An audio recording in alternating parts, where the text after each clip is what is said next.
दोस्तों हम चल शुरू करते हैं पेज नंबर 64 है ना। लूसेंट सामान्य ज्ञान का पेज नंबर 64 देखिएगा आप लोग। पीछे का हम लोग कवर कर चुके हैं, अब देखते हैं यहाँ से। तो कामागाटा मारू जापानी जहाज़ को बाबा गुरुदत्त सिंह ने 1914 ईस्वी में किराया पर लिया था, ठीक ना। कामागाटू मारू जहाज़ जो है ये, कामागाटा मारू क्या है, जहाज़ है, क्या है, जहाज़ है, और ये पानी वाला जहाज़ है। और इसको गुरुदत्त सिंह ने क्या किया था, 1914 में किराया पर लिया था।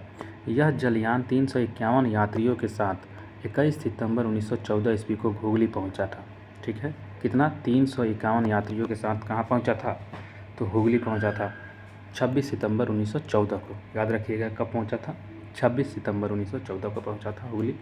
और बजबज नामक बंदरगाह है, उसी पर जहाज़ पहुंचने पर क्या हुआ था, तलाशी हुई इसकी, और उसके बाद संघर्ष हुआ, ठीक ना। वहाँ पे अंग्रेज़ थे और उन्होंने इनका तलाशी किया और क्या किया, संघर्ष शुरू कर दिया। और 18 यात्री मारा दिए गए थे। किसके द्वारा, अंग्रेज़ों के द्वारा मार दिए गए 18 यात्रियों को। लगभग 25 यात्री जो थे वो घायल हो गए। 25 यात्री क्या हो गए, घायल हो गए थे। प्रयागराज देखिए, कह रहा है प्रयागराज में सेवा समिति की स्थापना 1914 में सर्वेंट्स ऑफ इंडिया सोसाइटी के सदस्य हृदयनाथ कुंजरू ने की थी, है ना। प्रयागराज में देखिए क्या हुआ है, प्रयागराज में सेवा समिति की स्थापना कहाँ पे, प्रयागराज में। कब, 1914 में। कब, 1914 में ही हुआ था प्रयागराज में सेवा समिति की स्थापना प्रयागराज में 1914 में हुआ था। सर्वेंट्स ऑफ इंडिया सोसाइटी के सदस्य हृदयनाथ कुंजरू ने की थी। किसने की थी, सर्वेंट्स ऑफ इंडिया सोसाइटी के सदस्य थे हृदयनाथ कुंजरू थे। कौन थे, हृदयनाथ कुंजरू थे, याद रखिएगा दोस्तों। आगे देखिएगा, हृदयनाथ कुंजरू के तो हम लोग देख चुके। अब आगे देखते हैं। 1915 में अंग्रेज़ सरकार ने कैसर हिंद की उपाधि से महात्मा गांधी को सम्मानित भी किया था। 1915 में कैसर हिंद से महात्मा गांधी को सम्मानित किया था। किसने, तो अंग्रेज़ सरकार ने। किसने, अंग्रेज़ सरकार ने। याद रखिएगा कैसर हिंद को कब सम्मानित किया गया था, महात्मा गांधी को 1915 में सम्मानित किया गया था। चलिए आगे देखते हैं। कांग्रेस के लखनऊ अधिवेशन 1916 ईस्वी में कांग्रेस के दोनों दलों में एकता हो गई थी। कांग्रेस के लखनऊ अधिवेशन जो हुआ था, हम लोग देखे थे 1907 में सूरत अधिवेशन में बंटवारा हो गया था ना। और 1916 में ही क्या हुआ था, जब कांग्रेस के लखनऊ अधिवेशन हो रहा था 1916 में, उसमें दोनों दलों में क्या हो गया, एकता हो गया। दोनों दलों में क्या हो गया, एकता हो गया। और इसी अधिवेशन में मुस्लिम लीग ने भी कांग्रेस से मिलकर एक संयुक्त समिति की स्थापना की, ठीक ना। इसी अधिवेशन में क्या किया, तो इसी अधिवेशन में मुस्लिम लीग ने भी कांग्रेस से मिलकर एक संयुक्त समिति की स्थापना की।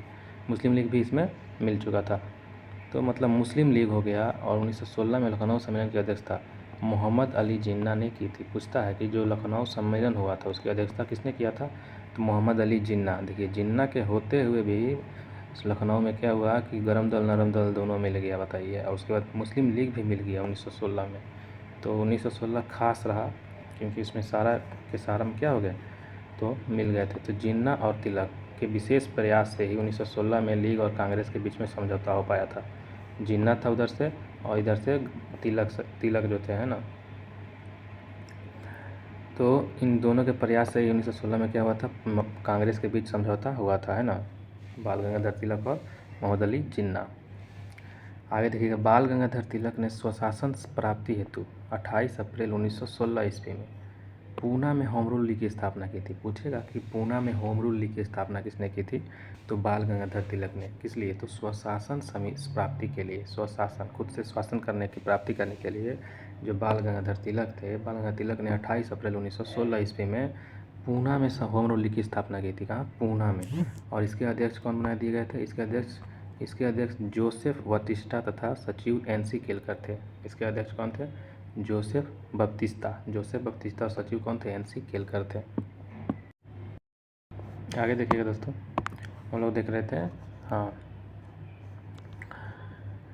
कि 1916 में क्या हो गया था, बाल गंगाधर तिलक ने शासन समिति की प्राप्ति के लिए पूना में होम रूल लीग की स्थापना की थी। इसके अध्यक्ष कौन थे, जोसेफ बप्तिस्ता थे। अध्यक्ष जोसेफ बप्तिस्ता। पूना में जो होम रूल लीग की स्थापना हुई थी, ये किसने किया था, तो बाल गंगाधर तिलक ने जो किया था। अध्यक्ष वो खुद नहीं रहे थे, अध्यक्ष किसके बनाए थे, जोसेफ बप्तिस्ता को बनाए थे। और सचिव कौन थे, सचिव थे एनसी केलकर। सचिव कौन थे, एनसी केलकर। तो याद रखिएगा, जो पूना में होम रूल लीग की स्थापना हुआ था, कब हुआ था, 28 अप्रैल 1916 को हुआ था। कब हुआ था, 28 अप्रैल 1916 को पूना में जो हुआ था होम रूल लीग की स्थापना, जो बोलते हैं स्वशासन प्राप्ति के लिए, जो बाल गंगाधर तिलक सिंह ने किया था। इसके अध्यक्ष कौन थे? जोसेफ बैप्टिस्टा थे। और सचिव कौन थे? NC केलकर थे। तिलक ने अपने अखबार मराठा, जो अंग्रेजी में आता था, और केसरी मराठी, इसके माध्यम से होम रूल लीग के प्रचार प्रसार किए थे। ठीक ना, इसी के हेल्प से क्या किए थे? प्रचार प्रसार किए थे। एनी बेसेंट ने सितंबर 1916 में अडयार मद्रास में होम रूल लीग की स्थापना की थी। एनी बेसेंट जो थी, सितंबर 1916 में अडयार मद्रास में जाके होम रूल लीग की स्थापना की। और जॉर्ज अरुंडेल के लीग के सचिव बनाया था। किसको? जॉर्ज अरुंडेल को लीग का सचिव बनाया। लीग का सचिव किसे बनाया? जॉर्ज अरुंडेल को। मोतीलाल नेहरू, देखिए मोतीलाल नेहरू, जवाहरलाल नेहरू, सुब्रमण्यम अय्यर, जिन्ना तथा तेज बहादुर सप्रू इस लीग से जुड़े हुए थे। इस होम रूल लीग का प्रचार प्रसार एनी बेसेंट ने अपने दैनिक पत्र न्यू इंडिया तथा साप्ताहिक पत्र कॉमनवेल्थ द्वारा किया था। ध्यान दीजिएगा दोस्तों, एनी बेसेंट ने सितंबर 1916 में अडयार मद्रास, जो अडयार कहाँ पे है? मद्रास में है, वहाँ पे होम रूल लीग की स्थापना की थी एनी बेसेंट ने। तो देखिएगा, हम लोग देखे थे कि अप्रैल 1916 में बाल गंगाधर तिलक ने स्वशासन प्राप्ति के लिए होम रूल लीग की स्थापना पूना में किया था। कहाँ किया था? बाल गंगाधर तिलक ने पूना में किया था। और अध्यक्ष और सचिव बना दिए थे जोसेफ बैप्टिस्टा और केलकर को, तिलक जी, है ना। और अपना अखबार निकाले थे मराठा, जो अंग्रेजी में था, केसरी मराठी के माध्यम से वो क्या कर रहे थे? प्रचार प्रसार कर रहे थे हम लोग लिखा अपना। वही क्या हुआ कि सितंबर आते आते एनी बेसेंट ने भी एक क्या कर दिया? होम रूल लीग की स्थापना कर दी अडयार मद्रास में। कहाँ पर? अडयार मद्रास में जाके। जाहिर सी बात है, अडयार मद्रास में होम रूल लीग की स्थापना किसने की थी? तो एनी बेसेंट ने की थी। सितंबर 1916 में फिर वो भी कर दी थी। और क्या हुआ? जॉर्ज अरुंडेल को लीग का सचिव बना दिया। अब इन्होंने क्या किया? जॉर्ज अरुंडेल को लीग का सचिव बनाया। मोतीलाल नेहरू भी थे, जवाहरलाल नेहरू भी थे, सुब्रमण्यम अय्यर और जिन्ना तथा तेज बहादुर सप्रू इस लीग से जुड़े हुए थे। देखिए, सबसे मेन आदमी तो इन्हीं से जुड़ा हुआ है। मोतीलाल नेहरू, जवाहरलाल नेहरू, सुब्रमण्यम अय्यर और जिन्ना भी है ना। तो ये जो है सबसे मेन आदमी तो इसी में जुड़े हुए हैं। किस में जुड़े हुए हैं? एनी बेसेंट वाले जो है अडयार मद्रास में जो होम रूल लीग की स्थापना किया गया था सितंबर 1916 में, याद रखिएगा, इसमें जुड़े हुए सारे। और देखिए, इस होम रूल लीग का प्रचार प्रसार भी किया जाएगा। तो किसके वजह से? तो एनी बेसेंट ने जो अपने दैनिक पत्र न्यू इंडिया लाया था उसी से, तथा साप्ताहिक पत्र एक कॉमनवेल्थ लाया था, इसी के द्वारा क्या किया जाएगा? तो प्रचार प्रसार किया जा रहा है। जैसे हम लोग ऊपर देखे थे, बाल गंगाधर तिलक जी जो प्रचार प्रसार कर रहे थे मराठा में और केसरी मराठी में, अंग्रेजी में था मराठा और केसरी मराठी में, इसके माध्यम से जो था प्रचार प्रसार कर रहे थे। होम रूल लीग जो था पूना में उनके द्वारा चलाया गया था 28 अप्रैल 1916 को, उसी का। वैसे ही एनी बेसेंट ने भी अपना एक पत्र निकाला था। कौन सा? New India. और साप्ताहिक पत्र था कॉमनवेल्थ। ये दोनों किसका हो जाएगा? तो याद रखिएगा, न्यू इंडिया और कॉमनवेल्थ जो है, ये दोनों किसका है? तो ये दोनों एनी बेसेंट का है। किसका है? एनी बेसेंट का है। ध्यान रखिएगा, इन्हीं के द्वारा क्या कर रही थी वो? तो जो अडयार मद्रास में पूना समझौता सितंबर 1916 में उन्होंने खोला था, होम रूल लीग स्थापना किया था, उसी का प्रचार प्रसार कर रही थी। और उनमें मेन सारे मतलब नेतागण जुड़े हुए थे, हैं ना। तेज बहादुर सप्रू हो गया, मोतीलाल नेहरू हो गया, जवाहरलाल नेहरू हो गया, सुब्रमण्यम अय्यर हो गया और जिन्ना भी है। तो देखिए आगे, गोपाल कृष्ण गोखले ने अपने संगठन जो था सर्वेंट्स ऑफ इंडिया सोसाइटी के सदस्यों को होम रूल लीग आंदोलन में भाग लेने की अनुमति नहीं दी थी। गोपाल कृष्ण गोखले ने अपने संगठन जो था सर्वेंट्स ऑफ इंडिया सोसाइटी के सदस्यों को क्या किया था? तो होम रूल लीग आंदोलन में भाग लेने की अनुमति नहीं दी थी। कहने का मतलब जो गोपाल कृष्ण गोखले थे ये अलग ही थे। और इन्होंने अपने संगठन में सर्वेंट्स ऑफ इंडिया सोसाइटी का जो सदस्य थे, गोपाल कृष्ण गोखले का संगठन कौन सा था? गोपाल कृष्ण गोखले का संगठन था सर्वेंट्स ऑफ इंडिया सोसाइटी। तो याद रखिएगा, सर्वेंट्स ऑफ इंडिया सोसाइटी के सदस्य जो थे उनको मना कर दिया था गोपाल कृष्ण गोखले ने कि आप लोग कोई भी होम रूल लोग आंदोलन में भाग लेने की अनुमति नहीं दिया जाएगा।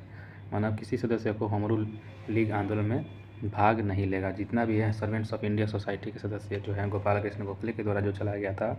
गोपाल कृष्ण गोखले अलग हो गए था ना, बाल गंगाधर तिलक अपना चल ही रहा था। उसके बाद एनी बेसेंट ने सितंबर में अपना 1916 में खोल दिया था होम रूल लीग। लेकिन गोपाल कृष्ण गोखले ने क्या खोला था? तो उन्होंने अपना एक अलग से नया संगठन खोला था, सर्वेंट्स ऑफ इंडिया सोसाइटी। इसके सदस्यों का होम रूल लीग आंदोलन में भाग लेने की अनुमति बोल दिए थे, नहीं दिया गया था किसी को। आगे देखिएगा, थियोसॉफिकल सोसाइटी की स्थापना 1875 में अमेरिका USA में मैडम HP ब्लावत्स्की और हेनरी स्टील ऑलकॉट ने की थी। तो पूछेगा, थियोसॉफिकल सोसाइटी की स्थापना 1875 में किया गया था। कहाँ पे? अमेरिका में। कहाँ पे? अमेरिका में खोला गया था थियोसॉफिकल सोसाइटी की स्थापना। और किसने किया था? मैडम HP ब्लावत्स्की और Henry Olcott, sir Henry Olcott, याद रखिएगा। मैडम HP ब्लावत्स्की और सर हेनरी ऑलकॉट ने थियोसॉफिकल सोसाइटी की स्थापना 1875 में अमेरिका में किया था। 1889 में एनी बेसेंट थियोसॉफिकल सोसाइटी से जुड़ी, ठीक है, 1889 में ये भी जाके थियोसॉफिकल सोसाइटी से तो जुड़ी और इसकी गतिविधियों में सक्रिय भागीदारी की, ठीक ना। थियोसॉफिकल सोसाइटी से कौन जुड़ी? Annie Besant. और इन्होंने होम रूल की स्थापना भी किया था अपना, इनका अपना भी था संगठन था पूना में, नहीं सॉरी मद्रास अड़ियार में। और इनका जो है ये जो थियोसॉफिकल सोसाइटी चला था 1875 में, उसमें भी ये जाके क्या हो गई थी? जुड़ गई थी, है ना। तो ये 1875 का बात है, पहले 1916 का बात था। तो पहले कौन सा होगा? तो हमारा थियोसॉफिकल सोसाइटी होगा, है ना। तो 1875 में ये जुड़ी थी उसी से, थियोसॉफिकल सोसाइटी से कौन जुड़ी थी? एनी बेसेंट जुड़ी थी। 1889 में एनी बेसेंट थियोसॉफिकल सोसाइटी जुड़ी थी और इसी गतिविधियों की सक्रिय भागीदारी और 1907 में इसका अंतर्राष्ट्रीय मुख्यालय अड़यार मद्रास चेन्नई में अध्यक्ष पद संभाला था। और ये एनी बेसेंट ने 1898 में वाराणसी में सेंट्रल हिंदू कॉलेज की भी स्थापना की थी। बहुत क्वेश्चन मस्त पूछ रहा है कि बताइएगा सेंट्रल हिंदू कॉलेज की स्थापना कहाँ पे? तो वाराणसी में, ठीक ना। तो बताइएगा दोस्तों कि सेंट्रल हिंदू कॉलेज की स्थापना कब की गई थी? कब की गई थी? 1898 में की गई थी। 1898 में किसके द्वारा की गई थी? तो एनी बेसेंट के द्वारा स्थापना की गई थी। बनारस में सेंट्रल हिंदू कॉलेज की स्थापना की गई थी, जिसको हम लोग BHU बोलते हैं अभी। इसी की स्थापना 1898 में हुआ था। कब हुआ था? 1898 में हुआ था, ध्यान में रखिएगा। और एनी बेसेंट ने इनका क्या किया था? एनी बेसेंट ने इनका 1898 में जो हुआ था वाराणसी में सेंट्रल हिंदू कॉलेज की स्थापना, उन्होंने एनी बेसेंट ने क्या किया था? 1898 में इसकी स्थापना की थी। आगे देखिएगा, गांधी जी ने प्रथम विश्व युद्ध के समय लोगों को सेना में भर्ती होने के लिए प्रोत्साहित किया था। प्रथम विश्व युद्ध जो 1914 से 18 तक जो चला था, इसमें गांधी जी को बोला गया था कि आप क्या करिए, तो हमारे लिए हेल्प करिए। अंग्रेज बोले थे गांधी जी को, और तो गांधी जी बोले ठीक है हम करेंगे, लेकिन हमें क्या फ़ायदा? तो उन्होंने बोला था हम आपको मतलब आज़ादी करने के लिए आपको मतलब हम सिफारिश करेंगे ब्रिटिश सरकार से। बोले ठीक है। तो गांधी जी क्या किए थे? प्रथम विश्व युद्ध के समय लोगों को सेना में भर्ती करने के लिए प्रोत्साहित किया और इसीलिए लोग इन्हें भर्ती कराने वाला सार्जेंट कहने लगे, ठीक ना।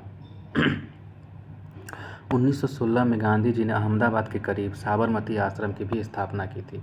पूछेगा कि साबरमती आश्रम की स्थापना तो सबको पता है, गांधी जी ने किया था। अहमदाबाद के करीब में साबरमती आश्रम है, वहीं पे वो रहते भी थे, है ना। उनका जो आश्रम बनाया गया था।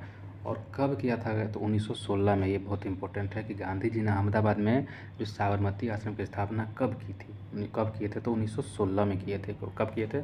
1916 में किए थे। कब किए थे? 1916 में किए थे। और हम लोग ये भी देख चुके हैं बनारस हिंदू सेंट्रल हिंदू कॉलेज की स्थापना 1898 में की थी। तो रिवीजन करते रहिएगा दोस्तों। बिहार के एक किसान नेता राजकुमार शुक्ल ने गांधी जी को चंपारण आने के प्रेरित किया, ठीक है। चंपारण आंदोलन के इस सूत्रधार को 20 मई 1929 को 54 वर्ष की आयु में मृत्यु हो गई थी। चंपारण आंदोलन के इस सूत्रधार को मतलब कि राजकुमार शुक्ल को कब मृत्यु हुई? तो 20 मई 1929 को 54 वर्ष की आयु में इनकी मृत्यु हो गई बेचारे। और अंग्रेज अधिकारी एमन था, इन्होंने क्या बोला था? अंग्रेज अधिकारी जो एमन ने बोला था कि जिससे शुक्ल जी 25 वर्ष तक लड़ते रहे, मतलब शुक्ल जी किससे लड़ते रहे? एमन से।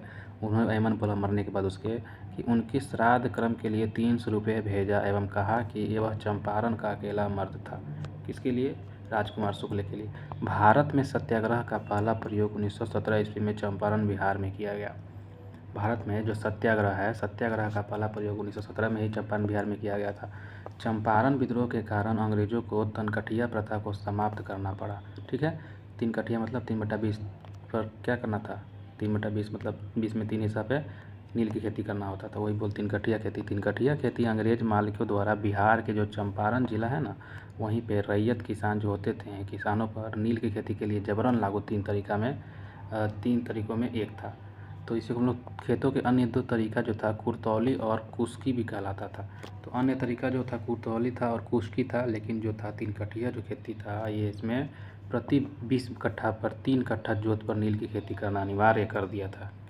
इसीलिए जो राजकुमार शुक्ल थे वो गांधी जी को गए थे चंपारण बुलाने के लिए, ठीक ना। तो आगे चलते हैं दोस्तों।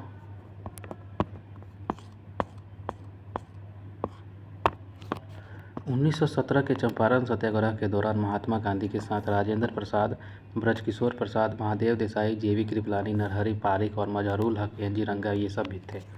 तो जो 1917 के जो चंपारण सत्याग्रह हो रहा था, तो महात्मा गांधी जब आए ना, महात्मा गांधी के साथ साथ सभी आ गए पीछे पीछे। राजेंद्र प्रसाद आ गए, बृजकिशोर प्रसाद, महादेव देसाई, JB कृपलानी, नरहरि पारिक और मजहरूल हक, NG रंगा, ये सारे के सारे 1917 में ही अपना भाग्य देने आ गए थे हाथ में।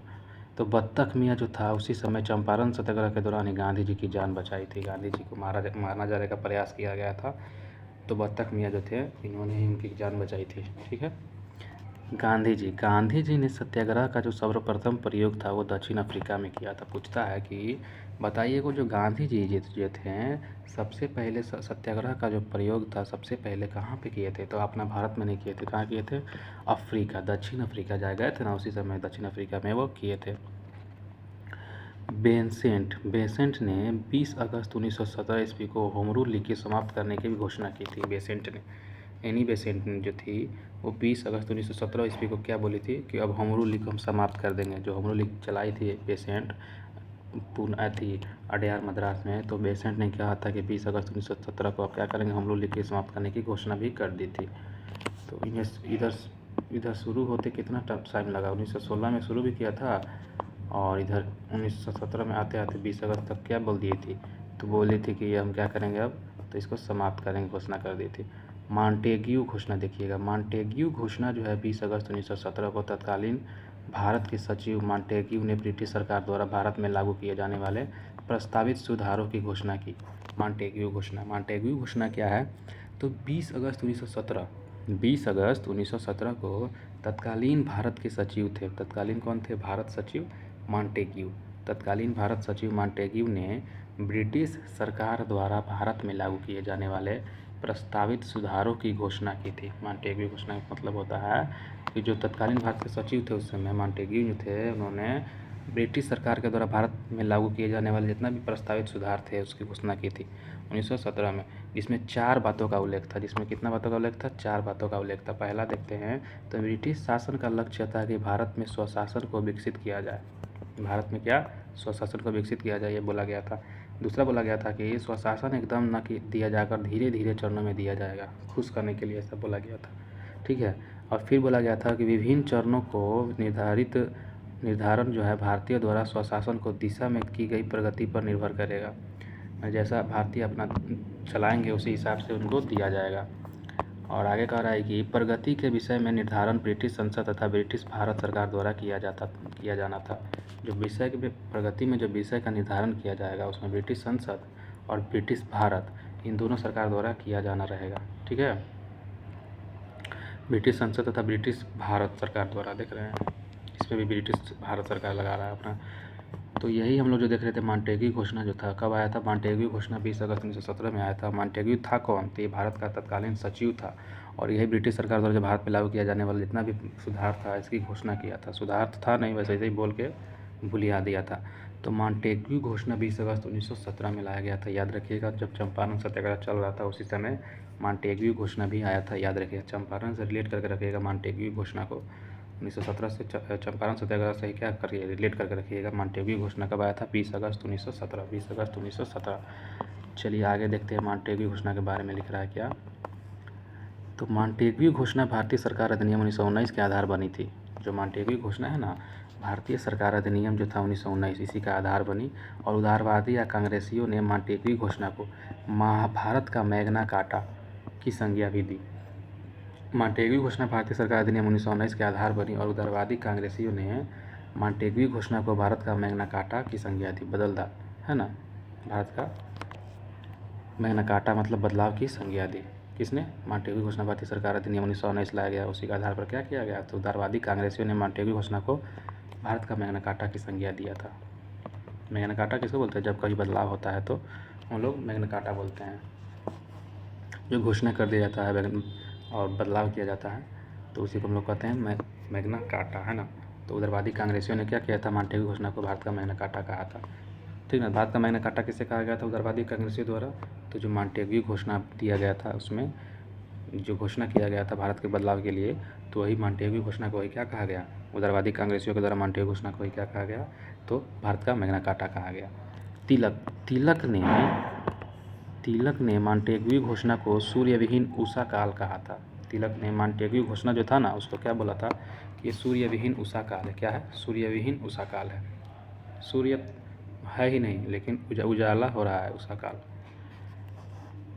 1918 में महात्मा गांधी ने अहमदाबाद टेक्सटाइल लेबर एसोसिएशन की स्थापना की थी। 1918 में महात्मा गांधी ने अहमदाबाद टेक्सटाइल लेबर एसोसिएशन की स्थापना किसने की थी? अहमदाबाद में टेक्सटाइल्स लेबर एसोसिएशन की स्थापना 1918 में महात्मा गांधी ने की थी अहमदाबाद में, ठीक है ना। और उस समय सबसे बड़ी ट्रेड यूनियन था यह, कौन सा? Ahmedabad textile labour association. और यहीं गांधी जी ने ट्रस्टीशिप का सिद्धांत भी दिया था। ट्रस्टीशिप का सिद्धांत कहाँ पर दिया था? तो अहमदाबाद में दिया था। टेक्सटाइल जो लेबर एसोसिएशन स्थापना किए थे वहीं पे सबसे बड़ा ये क्या था? ट्रेड यूनियन हुआ करता था, ठीक ना। और यहीं पे गांधी जी ने ट्रस्टीशिप का सिद्धांत दिया था। कहाँ पर? 1918 महात्मा गांधी जो अहमदाबाद में। और इसमें उन्होंने बताया कि पूंजीपति मजदूरों के हितों की रक्षा करने वाले क्या हैं? ट्रस्टी हैं। जितना भी पूंजीपति है वो मजदूरों के हित की रक्षा करने वाले ट्रस्टी हैं, ठीक ना। इसे खुश कर दिया बोल के। किसको? पूंजीपतियों को। और मजदूरों को क्या करेंगे? हितों की रक्षा करेंगे, ऐसा बोल के उनको खुश कर दिया था महात्मा गांधी।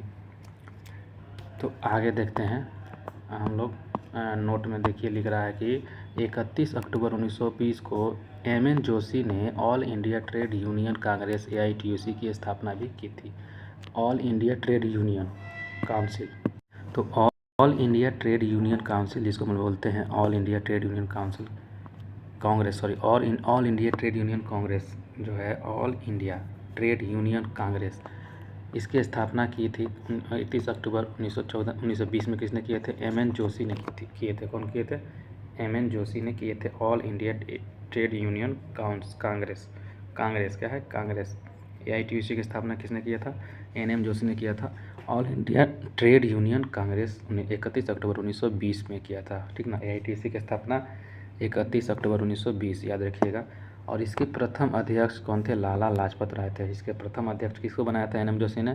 तो लाला लाजपत राय को बनाया था। AITUC की स्थापना करके 1920 में 31 अक्टूबर को क्या किया था? तो एन.एम. जोशी ने अध्यक्ष पद दे दिया था लाला लाजपत राय को, ठीक है। महात्मा गांधी ने पहली बार भूख हड़ताल, अहमदाबाद मिल मजदूर की हड़ताल 1918 में समर्थन किए थे, है ना। महात्मा गांधी ने पहली बार क्या किया था? भूख हड़ताल। और अहमदाबाद मिल मजदूरों की हड़ताल के लिए 1918 में क्या किए थे? भूख हड़ताल के लिए समर्थन किए थे। गांधी जी ने 1918 में गुजरात में क्या किए थे? खेड़ा जिला में भी कर नहीं आंदोलन चलाया था। तो खेड़ा भी और गुजरात थी अहमदाबाद जो है मिल मजदूर, ये दोनों गांधी जी ने किया था। तो दोस्तों पूछता है कि बताइएगा कि जो खेड़ा आंदोलन जो हुआ था, खेड़ा आंदोलन जो है गुजरात में गांधी जी के द्वारा कर नहीं आंदोलन चलाया गया था और गांधी जी के द्वारा भूख हड़ताल अहमदाबाद मिल मजदूर चलाया गया था, पहले कौन हुआ था? और क्रम वाइज पूछ सकता है, तो पूछता भी है। तो क्रम वाइज अगर पूछे तो 1918 में तो दोनों हुआ ही था, लेकिन पहले हुआ था भूख हड़ताल अहमदाबाद मिल मजदूर, उसके बाद हुआ था खेड़ा आंदोलन, याद रखिएगा। जिस लाइन से क्रम वाइज दी है वैसे ही आपको भी याद रखना है। अहमदाबाद मिल मजदूर, उसके बाद खेड़ा आंदोलन। आगे देखिएगा 19 मार्च 1919 को रॉलेट एक्ट लागू किया गया। रॉलेट एक्ट लागू किया गया 19 मार्च 1919 को, और इसके अनुसार किसी भी संदेहास्पद व्यक्ति को बिना मुकदमा चलाए गिरफ्तार किया जा सकता था। 19 मार्च 1919 को रॉलेट एक्ट लागू किया गया था। 19 मार्च 1919 को क्या किया गया? रॉलेट एक्ट लागू किया गया, और इसके अनुसार किसी भी संदेहास्पद व्यक्ति को बिना मुकदमा चलाए गिरफ्तार कर किया जा सकता था, परंतु इसके विरुद्ध में ना कोई अपील, ना कोई दलील और ना कोई वकील ये किया जा सकता था।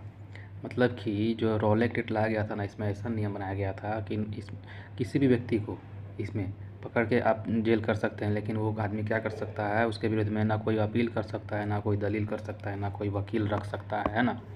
ऐसा उसमें बनाया गया था नियम। तो 19 मार्च 1919 में आया था, याद रख लीजिएगा। बहुत दे देगा 13 मार्च 1919 भूलियाने के लिए, है ना। तो हम लोग को याद रखना है 19 मार्च 1919 में आया था। 19 रॉलेट एक्ट कब आया था? 19 मार्च 1919 में, याद रखिएगा। चलिए, इस एक्ट में राजनीतिक कैदियों को बिना मुकदमे को 2 वर्ष से तक हिरासत रखने की अनुमति थी। कि बिना मुकदमे के क्या रखे? 2 वर्ष तक। तो बहुत ज़्यादा दिक्कत वाला चीज़ है नहीं, बताइए। बिना किसी गलती के किसी को रखा जाए। गांधी जी ने इस कानून के विरुद्ध में क्या किया था? 6 अप्रैल 1919 को देशव्यापी हड़ताल चला दी थी। बहुत अच्छा किए थे। 6 अप्रैल 1919 में ये क्या हुआ था? 19 मार्च 1919 को तो एक रॉलेट एक्ट लाया ही था, और 6 अप्रैल 1919 को देशव्यापी हड़ताल चलाए थे कौन? गांधी जी। रॉलेट एक्ट के विरोध में 6 अप्रैल 1919 में जो देशव्यापी हड़ताल जो चलाए थे गांधी जी ने, कब चलाए थे? 6 अप्रैल 1919 में, याद रखिएगा। 13 अप्रैल 1919 को अमृतसर में जालियांवाला बाग हत्याकांड हुआ था। हम लोग ये भी जानते हैं 13 अप्रैल में क्या हो गया था। जैसे ही 6 अप्रैल को देशव्यापी हड़ताल चला दिए कि अब हड़ताल करना है, उसी समय क्या हुआ था, जालियांवाला बाग हत्याकांड हो गया 13 अप्रैल को। क्या हो गया? 13 अप्रैल को जालियांवाला बाग हत्याकांड हो गया। आपको पता ही है, सतपाल और सैफुद्दीन किचलू को गिरफ्तार के विरोध में ये जो सभा हो रहा था, जनरल आर.एस. डायर ने क्या करवा दिया, तो अंधाधुंध गोलियाँ चलवा दी। उसमें करीब सरकारी रिपोर्ट के अनुसार तो 379 व्यक्ति ही मारे गए थे, लेकिन अगर हम लोग देखें अपने से, कांग्रेस समिति के अनुसार जो है लगभग 1000, लगभग कितना, लगभग 1000 व्यक्ति मारे गए थे। उस समय पंजाब का lieutenant governor sir Michael O Dyer था। यही माइकल ओ डायर जो था, इसी के अनुमति से क्या हुआ होगा, तो ये जो है आर डायर ने अंधाधुंध गोली चलवा दी थी। तो जालियांवाला बाग हत्याकांड में जो था, हंसराज नामक भारतीय ने डायर का सहयोग किया था। यही हंसराज है जो हरामी का बच्चा, किधर गया? हाँ, ये हंसराज जो है, ये हंसराज नामक भारतीय जो था, इन्होंने डायर का सहयोग किया था। यही मतलब इन्फॉर्म किया था कि यहाँ पे इतना सारा इकट्ठा हुए हैं। इसको गिफ्ट देता था सब समझ अंग्रेज कि जो ये सब बताने वाला होगा, इसका जो खास आदमी था। तो हंसराज नामक यही भारतीय था, यही भारतीय। इसी की वजह से डायर के सहयोग से क्या हुआ था, जालियांवाला हत्याकांड को आगे बढ़ाया गया था। तो सकरन नायर ने जालियांवाला बाग हत्याकांड के विरोध में वायसराय के कार्यकारिणी परिषद का सदस्य से इस्तीफा दे दिया था। ठीक ना, शंकरन नायर ने क्या किया था, उस समय जब जालियांवाला बाग हत्याकांड हुआ था, उसी के विरोध में वायसराय की कार्यकारिणी परिषद में वो काम कर रहे थे। ठीक ना, शंकरन नायर जो वायसराय होता था उस समय, जालियांवाला बाग हत्याकांड के समय वायसराय कौन था बताइए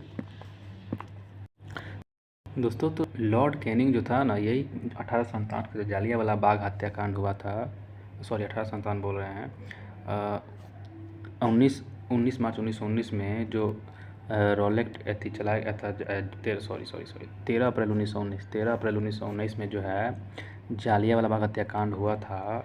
उस समय कौन था? तो उस समय लॉर्ड कैनिंग था। कौन था? लॉर्ड कैनिंग था, है ना। और उसी का जो था वायसराय के मतलब कार्यकारिणी परिषद का ये काम कर रहे थे। कौन? शंकरन नायर। और उन्होंने क्या कर दिया, उनके कार्यकारिणी परिषद से सदस्यता से क्या कर दिया, तो इस्तीफा दे दिया था। कौन दे दिया था? इस्तीफा दे दिए थे शंकरन नायर। जालियांवाला बाग हत्याकांड के विरोध में महात्मा गांधी ने कैसर ए हिंद की उपाधि से, जमुनालाल बजाज ने राय बहादुर की उपाधि और रविंद्रनाथ टैगोर ने सर की उपाधि क्या कर दी, लौटा दी। तो पूछता है कि बताइए ना, किसने कौन कौन सा अपना उपाधि लौटाया है? तो कैसर हिंद से उपाधि से जो था गांधी जी ने लौटा दिया था, कैसर हिंद उनको मिला था। जमुनालाल बजाज को राय बहादुर की उपाधि लौटा दिए थे, और रविंद्रनाथ टैगोर ने सर की उपाधि वापस लौटा दी थी। किस लिए? तो जालियांवाला बाग जो हत्याकांड हुआ था, इतने लोग मारे गए, 1000 लोग मारे गए इसके हिसाब से। जालियांवाला बाग हत्याकांड की जांच के लिए सरकार ने 19 अक्टूबर 1919 में लॉर्ड हंटर की अध्यक्षता में एक कमेटी का गठन किया। ठीक ना, जो जालियांवाला बाग हत्याकांड हुआ था, इसी के जांच करने के लिए सरकार ने क्या किया था, 19 अक्टूबर 1919 में लॉर्ड हंटर की अध्यक्षता में एक कमेटी गठन किया। इसी को हम लोग हंटर कमेटी बोलते हैं। इसमें 5 अंग्रेज़ थे और 3 भारतीय थे। सर चिमनलाल सीतलवाड़ हो गए, साहबजादा सुल्तान अहमद और जगत नारायण, ये तीनों भारतीय थे, और बाकी 5 को कौन था, अंग्रेज़ था। ठीक ना, तो कौन कौन थे? हंटर कमेटी जो था, हंटर कमेटी, लॉर्ड हंटर की अध्यक्षता में ये कमेटी चालू किया गया था 1919 में ही। तो 3 भारतीय कौन कौन थे पूछिएगा, बताइए इनमें से कौन नहीं थे। तो हम लोग 3 जो थे उसको याद करेंगे तब ना पता चलेगा कौन नहीं थे। तो ध्यान दीजिएगा, सर चिमनलाल सीतलवाड़ कौन थे? सर चिमनलाल सीतलवाड़ थे। कौन थे? फिर से बताइएगा, सर चिमनलाल सीतलवाड़ थे, साहबजादा सुल्तान अहमद थे और जगत नारायण थे। कौन थे? जगत नारायण। सर चिमनलाल सीतलवाड़ थे। हंटर कमेटी के जो भारतीय 3 थे, कौन थे? सर चिमनलाल सीतलवाड़, साहबजादा सुल्तान अहमद और कौन थे? जगत नारायण। सर चिमनलाल सीतलवाड़, साहबजादा सुल्तान अहमद और जगत नारायण। साहबजादा सुल्तान अहमद और जगत नारायण। साहबजादा सुल्तान अहमद और जगत नारायण। जगत नारायण ये सदस्य थे। आगे देखते हैं दोस्तों। कांग्रेस ने जालियांवाला बाग हत्याकांड की जांच के लिए मदन मोहन मालवीय के नेतृत्व में एक आयोग नियुक्त किया, और इसके अन्य सदस्यों में मोतीलाल नेहरू और गांधी जी भी थे। कांग्रेस ने जालियांवाला बाग जो हत्याकांड की जांच करने के लिए खुद से क्या किया, एक मदन मोहन मालवीय जी थे, उन्हीं के नेतृत्व में, मदन मोहन मालवीय के नेतृत्व में सोचा कि ये सब जो है हंटर कमेटी वाला सही से काम नहीं करेगा, हम लोग अपने से क्या करेंगे, इसकी जाँच करेंगे। तो नेतृत्व में एक आयोग नियुक्त किया और इसके अन्य सदस्यों को मोतीलाल नेहरू और गांधी जी बनाए गए थे। इनके अन्य सदस्यों में कौन कौन थे? 2 आदमी मेन थे, मोतीलाल नेहरू जो कौन है, जवाहरलाल नेहरू के पिताश्री हैं। मोतीलाल नेहरू और गांधी जी ये दोनों क्या किए थे? सदस्य बनाए गए थे, ठीक ना। जालियांवाला बाग जो है ना, कभी जल्ली नामक व्यक्ति की संपत्ति हुआ करती थी। जालियांवाला बाग जो है कभी जो जल्ली नामक व्यक्ति था उसी की संपत्ति हुआ करती थी, ठीक ना, उसी ने दान में दे दिया था। खिलाफत आंदोलन, देखिए खिलाफत आंदोलन जो है भारतीय मुसलमानों का मित्र राष्ट्रों के विरुद्ध विशेषकर ब्रिटेन के खिलाफ और टर्की के खलीफा के समर्थन में आंदोलन था, है ना। खिलाफत आंदोलन जो था भारतीय मुसलमानों का था। क्यों था? तो मित्र राष्ट्र के विरुद्ध था। मित्र राष्ट्र जो था ब्रिटेन, उसी के विरुद्ध था। उसमें कितने सारे थे?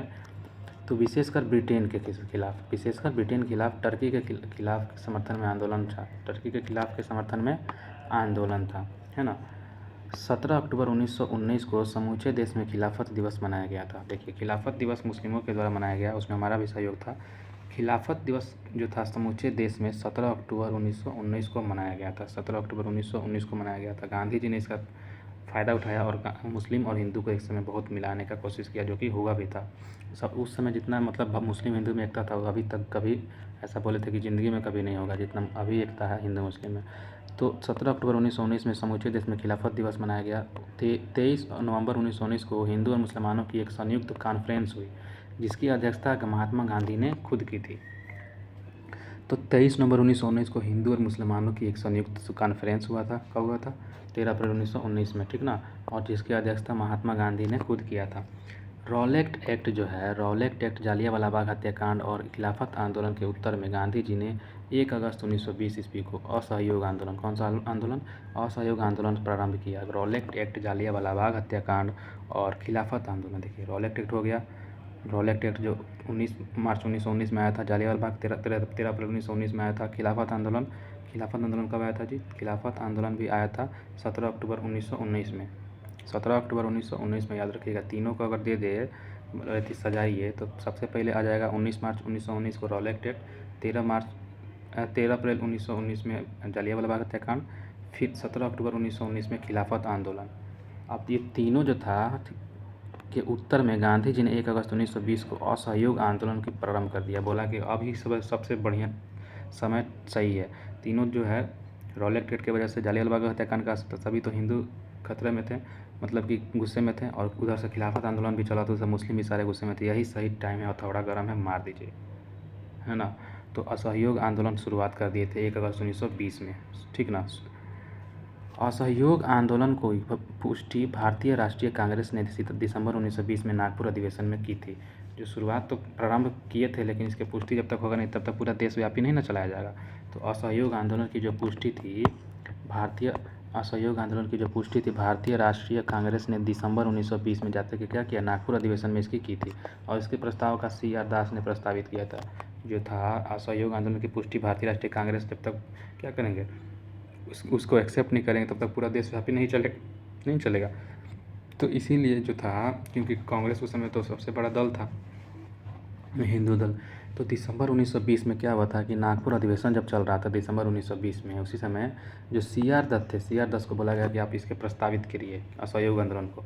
1 अगस्त 1920 को तो असहयोग आंदोलन शुरू कर ही दिए थे गांधी जी, लेकिन जो था उसको प्रस्तावित किया गया कि सही बात है, इसको किया जाए, आगे बढ़ाया जाए। तो कांग्रेस ने बैठक किया दिसंबर 1920 में और नागपुर अधिवेशन में किया था, ठीक ना। उसी समय क्या हुआ था, CR दत्त ने इसको प्रस्तावित किया।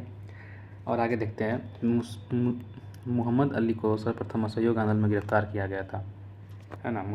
मोहम्मद अली को सबसे पहले असहयोग आंदोलन में ही गिरफ्तार किया गया। मोहम्मद अली जिन्ना, एनी बेसेंट और बिपिन चंद्र पाल कांग्रेस के असहयोग आंदोलन से सहमत नहीं थे। मोहम्मद अली जिन्ना, एनी बेसेंट और बिपिन चंद्र पाल, ये तीनों जो थे कांग्रेस के असहयोग आंदोलन से सहमत नहीं थे। ये हमारा मुँह अली लिखा है कि इसका सर्वप्रथम असहयोग आंदोलन गिरफ्तार किया गया। कौन है भाई? मोहम्मद अली तो इस कांग्रेस के असहयोग आंदोलन से सहमत नहीं थे। फिर अच्छा, इसको आप लोग ध्यान में देख लीजिएगा एक बार कि मुँह अली मतलब क्या बोल रहा है ये, है ना। मोहम्मद अली तो हमको ऐसा लगा, लेकिन मोहम्मद अली जिन्ना है, एनी बेसेंट है और बिपिन चंद्र पाल कांग्रेस के असहयोग आंदोलन से सहमत नहीं थे, अतः उन्होंने कांग्रेस छोड़ दिया। उन्होंने क्या कर दिया? कांग्रेस छोड़ दिया। अच्छा, तो पूछेगा कांग्रेस छोड़ने वाले मतलब असहयोग आंदोलन के समय जब कांग्रेस छोड़ने वाले कौन कौन से नेता थे, तो मोहम्मद अली जिन्ना, वो तो रहेगा ही रहेगा मुस्लिम, और एनी बेसेंट, इधर से एनी बेसेंट भी थी जो भी गांधी जी को मानती थी, लेकिन ये भी क्या कर दी, छोड़ दी, एनी बेसेंट ने भी छोड़ दी। विपिन चंद्र पाल जो थे ये भी क्या कर दिए, छोड़ दिए थे, विपिन चंद्र पाल ने भी छोड़ दिया था। असहयोग आंदोलन के दौरान विदेशी वस्त्रों को जलाए जाने पर रविंद्रनाथ टैगोर गुस्सा हो गए, बोले कि महात्मा गांधी को कि यह निष्ठुर बर्बादी है। क्या है, यह निष्ठुर बर्बादी है, क्यों ऐसा कर रहे हैं बताइए, अपना ही कपड़ा जला रहे हैं, इतना महंगा कपड़ा। लेकिन गांधी जी का सोच था कि जब तक हम लोग बाइकआउट नहीं करेंगे तब तक ही हम लोग आज़ाद नहीं हो पाएंगे। 5 फरवरी 1922 आया, ठीक है, 5 फरवरी 1922 को। अब कि देखिए क्या होता है, तो 2 साल के बाद गोरखपुर जिला था जो जिसमें हम लोग चौरी चौरा जगह है उसी के नामक स्थान पर असहयोग आंदोलनकारियों ने क्या कर दिया, क्रोध में आकर थाने में आग लगा दिया, ठीक ना, वहाँ पे चौरी चौरा नामक जगह पर, और जिसमें एक थानेदार और 21 को सिपाहियों की मृत्यु हो गई थी। एक थानेदार और एवं 21 सिपाहियों की क्या हो गई, मृत्यु हो गई।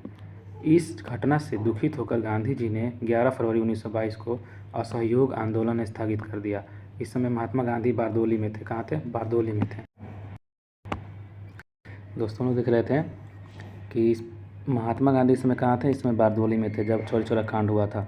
इसमें थानेदार को लेके और 21 को एक सिपाही, मतलब टोटल 22 को मृत्यु हो गई थी, जल गए थे। और इस समय घटना से दुखित होकर गांधी जी बोले अब 11 फरवरी 1922 को असहयोग आंदोलन को क्या कर देते हैं, स्थगन कर देते हैं, बंद कर दिया। फिर 11 फरवरी 1922 में असहयोग आंदोलन क्या कर दिया, तो चौरी चौरा कांड को देखते हुए उन्होंने बंद करवा दिया। लेकिन अब क्या हुआ, तो कांड तो बंद तो करवा दिया, लेकिन इन्हीं की वजह से चल रहा था सारा काम। तो 13 मार्च 1922 को गांधी जी को गिरफ्तार कर लिया और 6 वर्ष के लिए कड़ी कारावास की सज़ा सुनाई गई।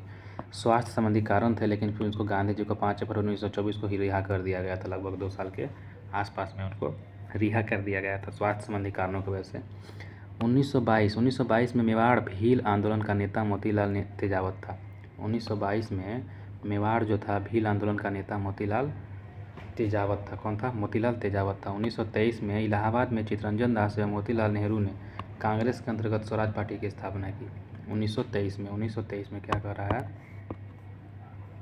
1923 में इलाहाबाद में चित्तरंजन दास एवं मोतीलाल नेहरू ने कांग्रेस के अंतर्गत स्वराज पार्टी की स्थापना की। कांग्रेस के अंतर्गत मोतीलाल नेहरू एवं चित्तरंजन दास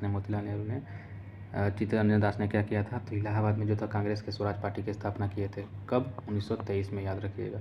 महात्मा गांधी सिर्फ एक बार कांग्रेस में बेलगाम अधिवेशन 1924 में ही अध्यक्ष चुने गए थे। बेलगाम अधिवेशन में क्या हुआ था, महात्मा गांधी सिर्फ एक ही बार बेलगाम अधिवेशन में अध्यक्ष बने थे, है ना, 1924 में, याद रखिएगा। और आगे देखते हैं,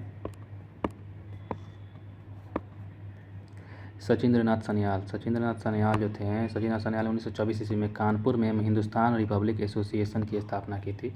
ये तो याद होगा आप लोगों को, सचिंद्रनाथ सान्याल ने क्या किया था 1924 में, हिंदुस्तान रिपब्लिक एसोसिएशन, जिसको बोलते हैं HRA, हिंदुस्तान रिपब्लिक एसोसिएशन की स्थापना सचिंद्रनाथ सान्याल ने 1924 में किया था। जस्ट इसके 4 साल के बाद 1928 में जो था हिंदुस्तान सोशलिस्ट रिपब्लिक एसोसिएशन की स्थापना भगत सिंह के द्वारा किया गया था। देखिए आगे लिख भी रहा है कि भगत सिंह 1928 में दिल्ली में स्थित फिरोजशाह कोटला में हिंदुस्तान सोशलिस्ट रिपब्लिक एसोसिएशन की स्थापना किए थे, है ना, भगत सिंह। तो याद रखिएगा, पहला जो सचिन सान्याल 1924 में था, हिंदुस्तान रिपब्लिक एसोसिएशन कानपुर में किए थे, और भगत सिंह कहाँ किए थे, दिल्ली में किए थे। दिल्ली में स्थित फिरोजशाह कोटला नामक जगह पर, फिरोजशाह कोटला में हिंदुस्तान सोशलिस्ट रिपब्लिक एसोसिएशन की स्थापना भगत सिंह के द्वारा किया गया था।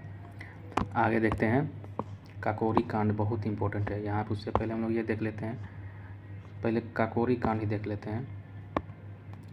काकोरी कांड 9 अगस्त 1925 ईस्वी को 10 व्यक्तियों ने सहारनपुर से लखनऊ की ओर जा रही 8 डाउन ट्रेन से रेल विभाग के खजाना काकोरी नामक स्थान पर लूट लिया था, ठीक ना। तो कपी कांड जो हुआ था सबसे पहले ये 9 अगस्त 1925 ईस्वी को हुआ था। कितना हुआ था बताइएगा, 9 अगस्त 1925। काकोरी कांड जो हुआ था ये चौरी चौरा कांड के बाद ही ना हुआ होगा। 5 फरवरी 1922 में चौरी कांड हुआ था, काकोरी कांड 1925 में हुआ था, लगभग 3 साल के बाद। तो चौरी चौरा काकोरी कांड, तो 10 व्यक्ति थे। 10 व्यक्ति ने जो सहारनपुर से लखनऊ जो जा रहा था 8 डाउन ट्रेन, उसी में रेल विभाग को क्या कर लिया था, खजाना काकोरी नामक स्थान पर लूट लिया, और इसे ही काकोरी कांड कहा गया, ठीक ना। 10 व्यक्ति मिलके सरकारी खजाना लूटने के विचार जो था किसके मन में आया था, राम प्रसाद बिस्मिल का मन में आया था। सरकारी खजाना लूटने का जो विचार था राम प्रसाद बिस्मिल के मन में आया था। इस कांड में एक ट्रेन को चेन खींच के राजेंद्र लाहिड़ी ने रोक दिया था। जो राजेंद्र लाहिड़ी है, लाहिड़ी, इन्होंने ही ट्रेन को खींचा था। ये पूछ सकता है कि बताइएगा काकोरी कांड में ट्रेन किसने खींचा था? राजेंद्र लाहिड़ी ने ट्रेन खींचा था। इसमें राम प्रसाद बिस्मिल, रोशन सिंह एवं अशफाक उल्लाह खान को 19 दिसंबर 1927 को एवं राजेंद्र लाहिड़ी को 17 दिसंबर 1927 को फांसी की सज़ा दी गई। देखिए क्या हुआ है। तो इसमें से चैन खींचने वाले बताइए कौन थे? तो ये राजेंद्र लाहिड़ी थे। और किसके मन में जो तो आया था काकोरी कांड नामक करने का जो विचार आया था, ये राम प्रसाद बिस्मिल के मन में आया था। आगे देखते हैं। इसमें राम प्रसाद बिस्मिल और रोशन सिंह एवं अशफाक उल्लाह खान, इन तीनों को 19 दिसंबर 1927 को एवं राजेंद्र लाहिड़ी को 17 दिसंबर 1927 को फांसी की सज़ा दी गई। तो 19 दिसंबर 1927 को किन्हें? राम प्रसाद बिस्मिल को। देखिए, राम प्रसाद बिस्मिल को फांसी दी गई, इनके मन में आया था। रोशन सिंह को भी फांसी दिया गया, अशफाक उल्लाह खान को भी फांसी दिया गया 19 दिसंबर 1927 को। लेकिन इससे 2 दिन पहले राजेंद्र लाहिड़ी को 17 सितंबर 1927 को फांसी की सज़ा दी गई। चैन खींचने वाले यही थे, राजेंद्र लाहिड़ी। बताइए, इस वजह से भी उनको फांसी की सज़ा दी गई, राजेंद्र लाहिड़ी को भी 17 दिसंबर 1927 को। पहले 2 दिन पहले किसे दिया गया? तो अकेले दिया गया राजेंद्र लाहिड़ी को। जो चेन खींचे थे उनको 2 दिन पहले 17 दिसंबर 1927 को दिया गया। फिर तीनों को दिया गया, राम प्रसाद बिस्मिल, रोशन सिंह एवं अशफाक उल्लाह खान, 19 दिसंबर 1927 को। बताइए कितना खौफनाक समय था, है ना। सचिंद्र सन्याल को आजीवन कारावास की सज़ा मिली। सचिंद्र सन्याल को क्या मिला? इसमें कारावास का आजीवन कारावास की सज़ा पूछता है कि बताइएगा किसे मिला था? सचिंद्र नाथ सन्याल को आजीवन कारावास की सज़ा मिली। मनमथ नाथ गुप्ता के 14 वर्ष का कैद हुआ था। जो मनमथ गुप्ता थे उनको 14 साल का कैद हुआ। मनमथ नाथ गुप्ता को 14 साल का कैद हुआ। राम प्रसाद बिस्मिल यह कहते हुए कि मैं राज्य के पतन की इच्छा करता हूँ, फांसी पर लटक गए। जो राम प्रसाद बिस्मिल थे, जिन्होंने क्या किया था, इसको विचार जिनके मन में आया था काकोरी कांड, ये बोल के फांसी पर लटके थे कि मैं राज्य के पतन की इच्छा करता हूँ, है ना। तो यहाँ से क्वेश्चन बहुत बनता है, याद रखिएगा आप लोग। इसमें सचिंद्र नाथ सन्याल भी थे, जिनको क्या हुआ था? आजीवन कारावास की सज़ा मिली थी। मनमथ गुप्ता को 14 साल के, और बाकी को फांसी दी गई थी। राजेंद्र लाहिड़ी को 17 दिसंबर को दिया गया था 1927 में, और बाकी 3 को 19 दिसंबर 1927 को 2 दिन के बाद दे दिया गया था। किन्हें? राम प्रसाद बिस्मिल को, रोशन सिंह और अशफाक उल्लाह खान को, तीनों को एक साथ फांसी दिया गया था। लेकिन उसमें थे अलग कौन थे? राजेंद्र लाहिड़ी अलग थे, चेन खींचने वाले। याद रखना है। काकोरी कांड कब हुआ था? 9 अगस्त 1925 को हुआ था लगभग। तो हमको लगा 2 साल के बाद हुआ, फांसी दिया गया है ना। 2 साल के बाद फांसी दिया गया, 1925 में हुआ है काकोरी कांड। और दिया कब गया है? 1927 में। 2 साल के बाद फांसी दिया गया है ना। देखिएगा, नोट में लिख रहा है, उत्तर प्रदेश की योगी सरकार ने काकोरी कांड का नाम बदलकर अभी क्या कर दिया है? काकोरी ट्रेन एक्शन डे कर दिया है, ठीक ना। उसको कांड अच्छा नहीं लग रहा है तो काकोरी ट्रेन एक्शन डे अच्छा लग रहा है, तो ऐसे कर दिया है, ठीक ना। चलिए आगे देखते हैं। संभवतः अशफाक उल्लाह खान पहले भारतीय क्रांतिकारी मुसलमान थे जो देश की स्वतंत्रता के लिए फांसी के तख्ते पर लटके थे। ये भी पूछ सकता है कि बताइए कौन ऐसे क्रांतिकारी थे, भारतीय क्रांतिकारी मुसलमान, जो सबसे पहले देश की स्वतंत्रता के लिए फांसी के तख्ते पर लटके थे? तो अशफाक उल्लाह खान। और उसमें चारों ऑप्शन दे देगा कोई मुसलमान का ही, लेकिन आपको ध्यान किसको रखना है? अशफाक उल्लाह खान। अशफाक उल्लाह खान जो थे, यही भारतीय ऐसे क्रांतिकारी थे, मुसलमान थे, जो देश की स्वतंत्रता के लिए फांसी के तख्ते पर लटक गए थे। स्त्रियों में स्वयं अपने अधिकारों के आंदोलन करने के उद्देश्य से 1926 में क्या किया? अखिल भारतीय महिला संघ स्थापित किए। देखिए, अब आया 1926, लगातार हम लोग देखते चल रहे हैं। काकोरी कांड कब हुआ था? काकोरी कांड हुआ था 10 क्या था? 1 मिनट, 9 अगस्त 1925। अच्छा, 10 व्यक्तियों से साथ, हाँ, 9 अगस्त 1925 में 10 व्यक्तियों के से सहारनपुर से लखनऊ जा रहे ट्रेन, इंडा ट्रेन, ठीक है। 9 अगस्त 1925 याद रखिएगा। 9 अगस्त 1925 में 10 व्यक्तियों के साथ 9 अगस्त 1925 में शुरू किया गया था। आगे देखते हैं। और क्या हुआ? 1926 में अखिल भारतीय महिला संघ की स्थापना किए थे कौन? स्त्रियाँ, अपने स्वयं अपने अधिकारों के आंदोलन करने के उद्देश्य से। साइमन कमीशन 3 फरवरी 1928 ईस्वी को भारत आया। देखिए अब क्या होता है, साइमन कमीशन को भारत भेजा जाता है। 3 फरवरी 1928 को वो भारत आता है, और इसे वाइट मैन कमीशन भी कहते हैं। इसमें क्या थे, जितना भी थे साइमन कमीशन में, सारे के सारे अंग्रेज़ थे। तो अंग्रेज़ कहाँ से भला सोचने वाले हैं, तो इसी को हम लोग बोले थे वाइट मैन कमीशन। क्या बोले थे हम लोग? वाइट मैन कमीशन कहते थे। साइमन कमीशन जो आया था 3 फरवरी 1928 को। 1927 की बटलर कमेटी, 1927 की जो बटलर कमेटी था, बटलर कमेटी के मुख्य उद्देश्य भारत सरकार तथा देशी राज्यों के मध्य संबंधों को सुधारना था। 1927 की बटलर कमेटी का मुख्य उद्देश्य जो था, भारत सरकार तथा देशी राज्यों के मध्य संबंधों को सुधारना था। क्या था? संबंधों को सुधारना था। 1927 की बटलर कमेटी का मुख्य उद्देश्य क्या था? भारत सरकार तथा देशी राज्यों के मध्य संबंधों को सुधारना था। महाड़ सत्याग्रह भीमराव अंबेडकर की अगुवाई में 20 मार्च 1927 को महाराष्ट्र राज्य के रायगढ़ जिले के महाड़ स्थान पर दलितों को सार्वजनिक चवदार तालाब में पानी पीने और इस्तेमाल करने के अधिकार दिलाने के लिए किया गया सत्याग्रह था, है ना। याद रखिएगा, महाड़ जो सत्याग्रह था, ये महाड़ सत्याग्रह किसके लिए? तो भीमराव अंबेडकर ने चलाया था। इन्हीं की अगुवाई में 20 मार्च 1927 को महाराष्ट्र राज्य के रायगढ़ जिला, महाराष्ट्र राज्य है वहीं पे ये महाड़ सत्याग्रह चलाया गया था भीमराव अंबेडकर के लिए। महाड़ राज्य रायगढ़ जिला में महाड़ स्थान पर दलितों को सार्वजनिक चवदार तालाब में पानी पीने और इस्तेमाल करने के अधिकार दिलाने के लिए किया गया सत्याग्रह था। महाड़ सत्याग्रह किसने करवाया था? भीमराव अम्बेडकर ने करवाया था। कहाँ पर? तो महाराष्ट्र राज्य के रायगढ़ जिला में करवाया था। कब करवाया था? 20 मार्च 1927 में।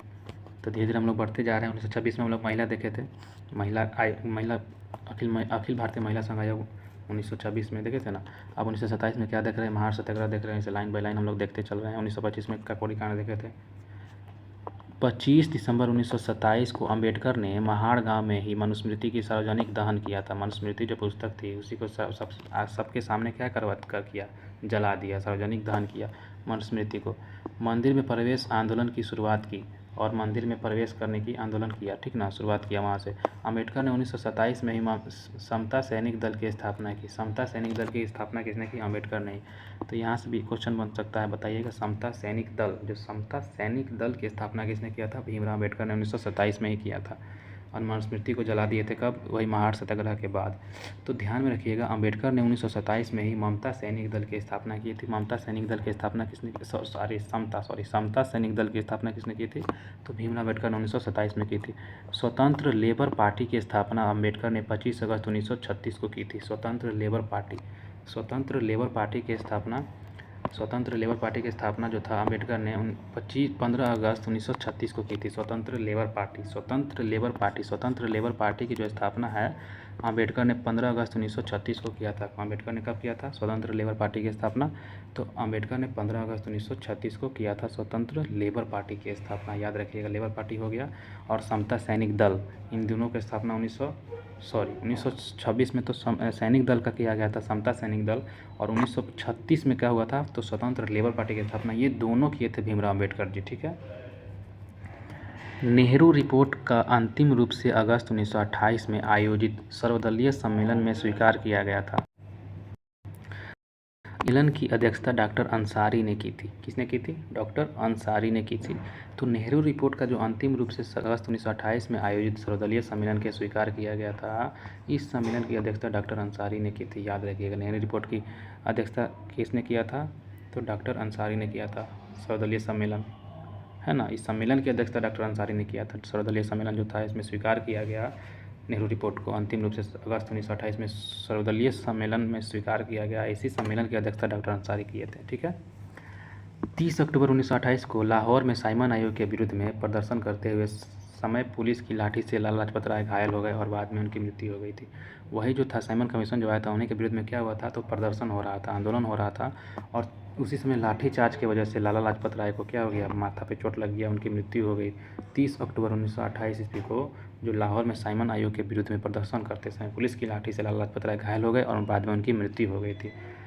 तो 30 अक्टूबर 1928 को क्या हुआ था? साइमन कमीशन आयोग के विरुद्ध में प्रदर्शन हो रहा था। 30 अक्टूबर 1928 में आया था। कब साइमन कमीशन आया था? कब? 3 फरवरी 1928 में आया था ना। 3 फरवरी 1928 में साइमन कमीशन आया था। इसको व्हाइट मैन कमीशन कहते हैं।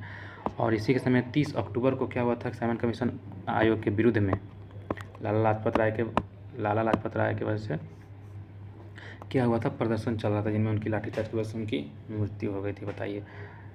और उन्होंने बोला था कि मेरे सिर पे जो एक वार है वो अंग्रेज के ताबूत की कील के समान होगी, ऐसे कुछ कहा था, ठीक ना। चलिए आगे देखते हैं। साइमन कमीशन का बहिष्कार न करने वाले दो दल थे, जस्टिस पार्टी एवं पंजाब यूनियनिस्ट पार्टी।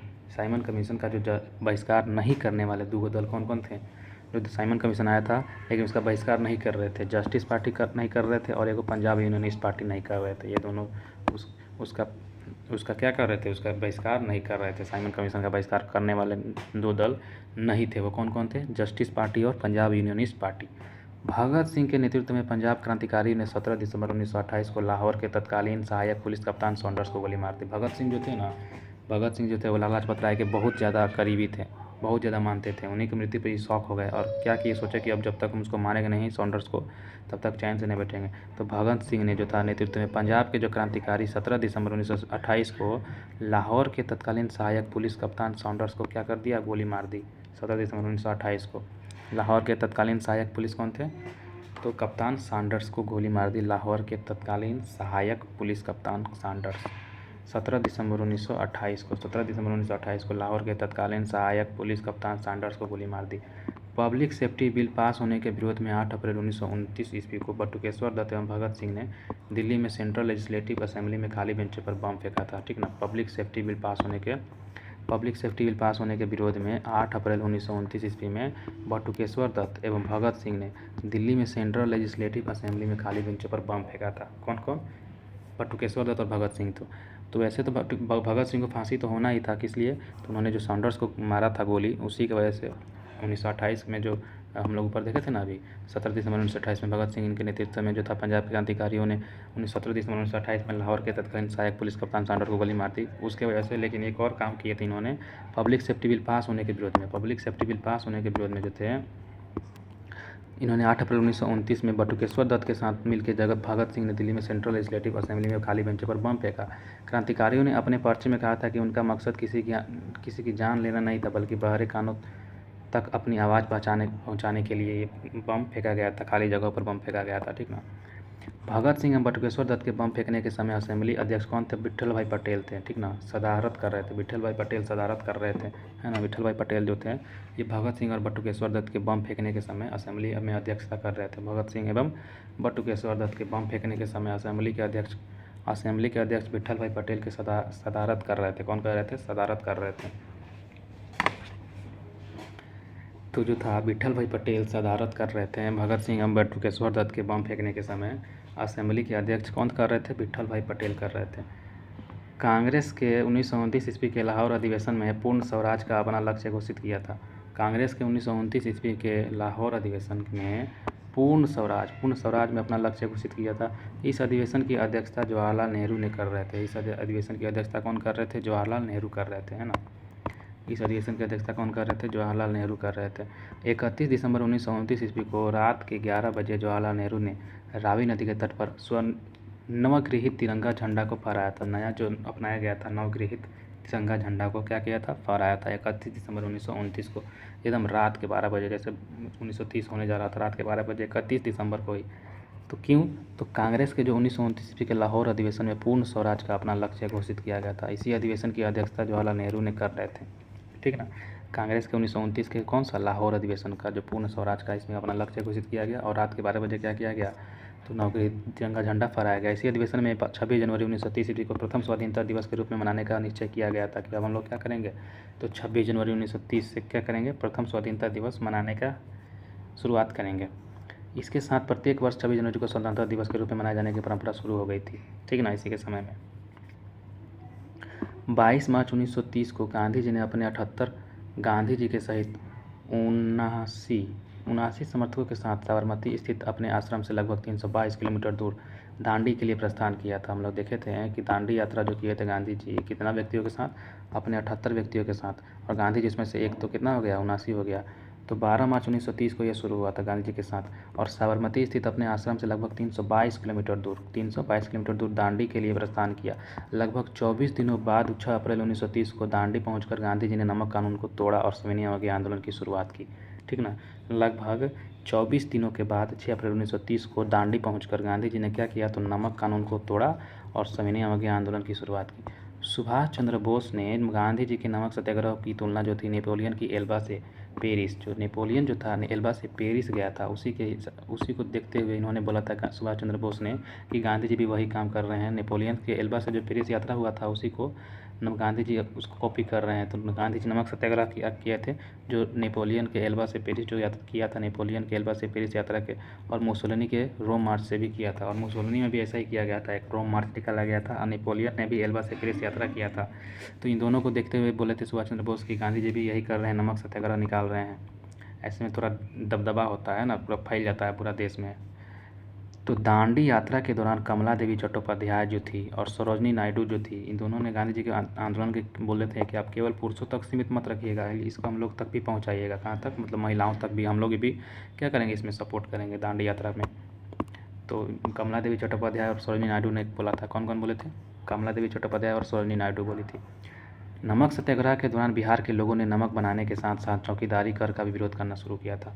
नमक सत्याग्रह के दौरान ही क्या हुआ था कि बिहार के जितना भी लोग थे, ये नमक सत्याग्रह के साथ साथ सोचे थे कि इसके साथ साथ भी हम लोग भी अब चौकीदारी कर का विरोध करते हैं।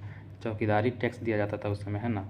तो चौकीदारी टैक्स जो था बिहार के लोगों से लिया जाता था। तो जब नमक सत्याग्रह शुरू हुआ तो इन लोगों ने सोचा कि अभी सही समय है।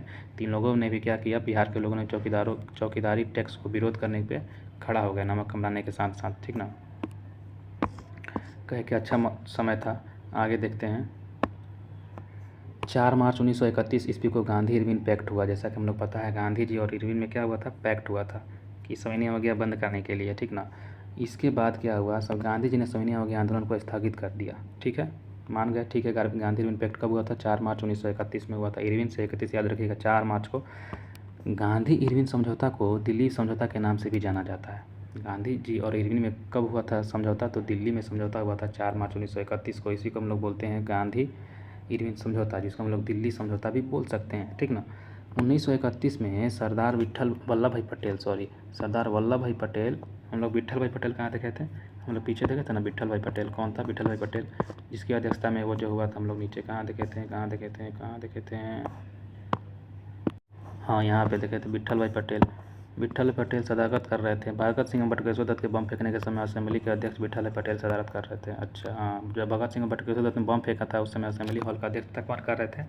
असेंबली हॉल का अध्यक्षता विट्ठल भाई पटेल ही कर रहे थे। वही विट्ठल पटेल हमको ध्यान में आया। चलिए आगे देखते हैं कहाँ पे थे। हाँ, तो 1931 में सरदार वल्लभ भाई पटेल की अध्यक्षता में हुए कांग्रेस के कराची अधिवेशन में पंडित जवाहरलाल नेहरू ने मूल अधिकारों और आर्थिक कार्यक्रम पर संकल्प आरोपित किया था। 1931 में क्या किया था? सरदार वल्लभ भाई पटेल की अध्यक्षता में हुई कांग्रेस के कराची अधिवेशन 1931 के कहाँ पे हुआ था? 1931 में सरदार वल्लभ भाई पटेल की अध्यक्षता में हुई कांग्रेस की कराची अधिवेशन में पंडित जवाहरलाल नेहरू ने मूल अधिकारों व आर्थिक कार्यक्रम पर संकल्प आरोपित किया। इस प्रस्ताव को बनाने में एम.एन. रॉय ने नेहरू की मदद की और इसी अधिवेशन में गांधी जी इरविन पैक्ट को स्वीकार किया गया और गांधी जी को द्वितीय गोलमेज सम्मेलन में भाग लेने की अनुमति प्रदान की गई। इसी अधिवेशन में क्या किया? गांधी इरविन पैक्ट को स्वीकार किया गया एवं गांधी जी को द्वितीय गोलमेज सम्मेलन में भी भाग लेने के लिए अनुमति लिया गया था, ठीक ना। इसी समय गांधी जी कहा था कि गांधी मर सकते हैं परंतु गांधीवाद नहीं। वहाँ पे जो गए थे लेकिन उनके बातों को क्या किया गया? टाला गया। और गांधी बोले थे गांधी मर सकते हैं परंतु गांधीवाद नहीं, उनको लपेटा में लिया जाने की कोशिश किया गया था, जिसकी वजह से उन्होंने बोले थे। आगे देखते हैं। तो गांधी जी जो थे दूसरे गोलमेज सम्मेलन में ही भाग लिए थे, लेकिन वो भी क्या हो गया था? असफल हो गया था। वैसे तो गोलमेज सम्मेलन 3 हुआ था, प्रथम में नहीं गए थे, दूसरे में गए थे, तीसरे में भी नहीं गए थे। लेकिन पूछता है तीनों में कौन गए थे? तो भीमराव अम्बेडकर गए थे तीनों गोलमेज सम्मेलन में। देखिए, दूसरा गोलमेज सम्मेलन 7 सितंबर 1931 ईस्वी से 1 दिसंबर 1931 ईस्वी तक हुआ, ठीक है। 7 सितंबर 1931 से 1 दिसंबर 1931 तक हुआ। महात्मा गांधी ने कांग्रेस के प्रतिनिधि के रूप में इसमें भाग लिया। परंतु यह सम्मेलन सांप्रदायिक प्रतिनिधि के कारण असफल रहा। गांधी एस राजपूताना जहाज से लंदन पहुंचे और बेसेंटियाना नामक इटली के पोत से वापस भारत लौटे, ठीक ना। देखिए, पूछता है कि बताइएगा गांधी जी जो गए थे, ठीक ना, जाए थे एस राजपूताना से और वापस आए थे बेसेंटियाना के नामक इटली के पोत से। तो गए थे एस राजपूताना से और आए थे बेसेंटियाना इटली पोत से वापस आए थे, ठीक ना। तो ध्यान में रखिएगा कि जाने वाले कौन से जहाज़ थे? तो एस राजपूताना, और आने वाले थे बेसेंटियाना जहाज़ से, इटली के बेसेंटियाना जहाज़ से। प्रथम गोलमेज सम्मेलन 12 नवंबर 1930 ईस्वी में हुआ था। प्रथम गोलमेज सम्मेलन कब हुआ था? 1930। वैसे लगातार हुआ है 30, 31, 32। तो हम लोग देख रहे थे प्रथम गोलमेज सम्मेलन जो हुआ था 1930 में हुआ था। द्वितीय गोलमेज सम्मेलन हम लोग यहाँ पे देख चुके हैं 7 सितंबर 1931 में हुआ था, से लेकर 1 दिसंबर 1931 तक ये हुआ था। और यहाँ पे हम लोग देख रहे हैं तृतीय गोलमेज सम्मेलन 17 नवंबर 1932 को। तो हम लोग को याद रखना है 7 सितंबर 1931, 12 नवंबर 1932 30 और 17 नवंबर 1932। ठीक है, तो प्रथम हो जाएगा, हम बताए थे 31, 32 और 30, 31, 32, 30, 31, 32, ये तो याद रहेगा 30, 31, 32 को प्रथम, द्वितीय, तृतीय गोलमेज सम्मेलन। और एक याद रख लेना है हम लोगों को 12 नवंबर, 7 सितंबर, 17 नवंबर। 12 नवंबर, 7 सितंबर, 17 नवंबर, मतलब बीच में है सितंबर, ऊपर नवंबर, नीचे नवंबर। प्रथम में 12 नवंबर, दूसरा में 7 सितंबर, तीसरा में 17 नवंबर। ऐसे याद रखना है, ऊपर नवंबर, नीचे नवंबर, बीच में सितंबर।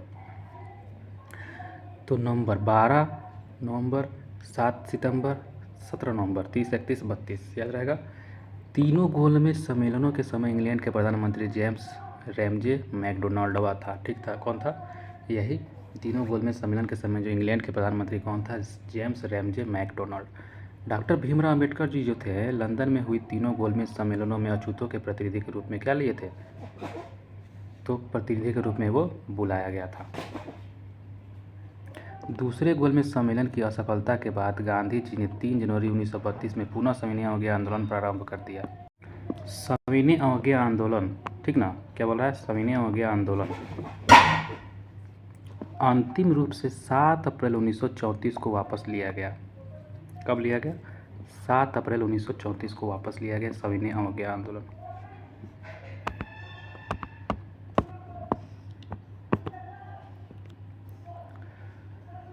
हाँ, सविनय अवज्ञा आंदोलन जो था, आंदोलन प्रारंभ कर दिया गया।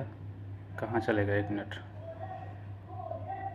हाँ, सविनय अवज्ञा आंदोलन देखिए, शुरू फिर देखते हैं। दूसरे गोलमेज सम्मेलन की असफलता जब हो गया था तो गांधी जब आए फिर भारत, तब 3 जनवरी 1932 को पुनः सविनय अवज्ञा आंदोलन को शुरुआत कर दिए। सविनय अवज्ञा आंदोलन अंतिम रूप से 7 अप्रैल 1934 को वापस लिया गया। सविनय अवज्ञा आंदोलन जो था अंतिम रूप से 7 अप्रैल 1934 को वापस फिर ले लिया गया था। ठीक ना, तो शुरुआत किए थे लेकिन अंतिम रूप से वापस कब लिया गया सविनय अवज्ञा आंदोलन को? 7 अप्रैल 1934 को। याद रखिएगा, BVI क्वेश्चन है। 7 अप्रैल 1934 को सविनय अवज्ञा आंदोलन को वापस ले लिया गया अंतिम रूप से, और इसकी पुनः शुरुआत हुआ था 3 जनवरी 1932 में। और हम लोग देखे थे 6 अप्रैल 1930 6 अप्रैल 1930 में सविनय अवज्ञा आंदोलन की शुरुआत हुई थी। जो दांडी पहुँच के क्या किए थे? उन्होंने नमक कानून तोड़ा था। सविनय अवज्ञा आंदोलन में पठान सत्याग्रहियों पर गोली चलाने से गढ़वाल राइफल्स ने इनकार कर दिया था। जो सविनय अवज्ञा आंदोलन जब चल रहा था उस समय पठान सत्याग्रही थे, उन्होंने पठान सत्याग्रहियों पर गोली चलाने से जो गढ़वाल राइफल्स ने इनकार कर दिया। गढ़वाल राइफल बोले थे, मतलब उनको परमिशन दिया था कि आप पठान सत्याग्रहियों पर क्या चला दिए? गोली चला दीजिए। लेकिन जो गढ़वाल राइफल्स थे उन्होंने इनकार कर दिया, बोला कि नहीं, हम ऐसा काम नहीं करेंगे। ठीक ना। 23 मार्च 1931 में सुखदेव, भगत सिंह एवं राजगुरु को फांसी दी गई। किसे किसे? 23 मार्च 1931 सुखदेव, भगत सिंह एवं राजगुरु को फांसी दी गई। याद रखिएगा, सुखदेव, भगत सिंह, राजगुरु, एक साथ इनको फांसी दी गई थी। किन्हें? सुखदेव, भगत सिंह, राजगुरु। सुखदेव, भगत सिंह, इसमें बिस्मिल्लाह खान है, इसमें राम प्रसाद बिस्मिल है नहीं है, लेकिन उसको ही डालता है इसमें बार बार। तो सुखदेव, भगत सिंह, राजगुरु को 23 मार्च 1931 को फांसी दी गई। कांग्रेस सोशलिस्ट पार्टी का गठन औपचारिक रूप से 24 से 28 अक्टूबर 1934 को बम्बई में आयोजित 48वें कांग्रेस सत्र के दौरान हुआ था, लेकिन इससे पहले इसकी बुनियाद 17 मई 1934 को नासिक जेल और पटना में रखी गई थी, है ना। कांग्रेस सोशलिस्ट पार्टी का जो गठन है औपचारिक रूप से 24 से 28 अक्टूबर 1934 को 24 से 28 अक्टूबर 1934 को बम्बई में आयोजित 48वें कांग्रेस सत्र के दौरान हुआ था। कांग्रेस सोशलिस्ट पार्टी का जो गठन कब हुआ था? तो औपचारिक रूप से ये 24 से 28 अक्टूबर 1934 में हुआ था। कांग्रेस सोशलिस्ट पार्टी का गठन 1934 बम्बई में आयोजित 48वें राष्ट्रीय सत्र कांग्रेस सत्र दौरान हुआ था। ठीक ना, 1934 में याद रखिएगा। कांग्रेस सोशलिस्ट पार्टी का गठन जो था वो 1934 में, लेकिन इससे पहले इसकी बुनियादी 17 मई 1934 को नासिक जेल और पटना में रखी गई थी इसकी बुनियाद, ठीक ना।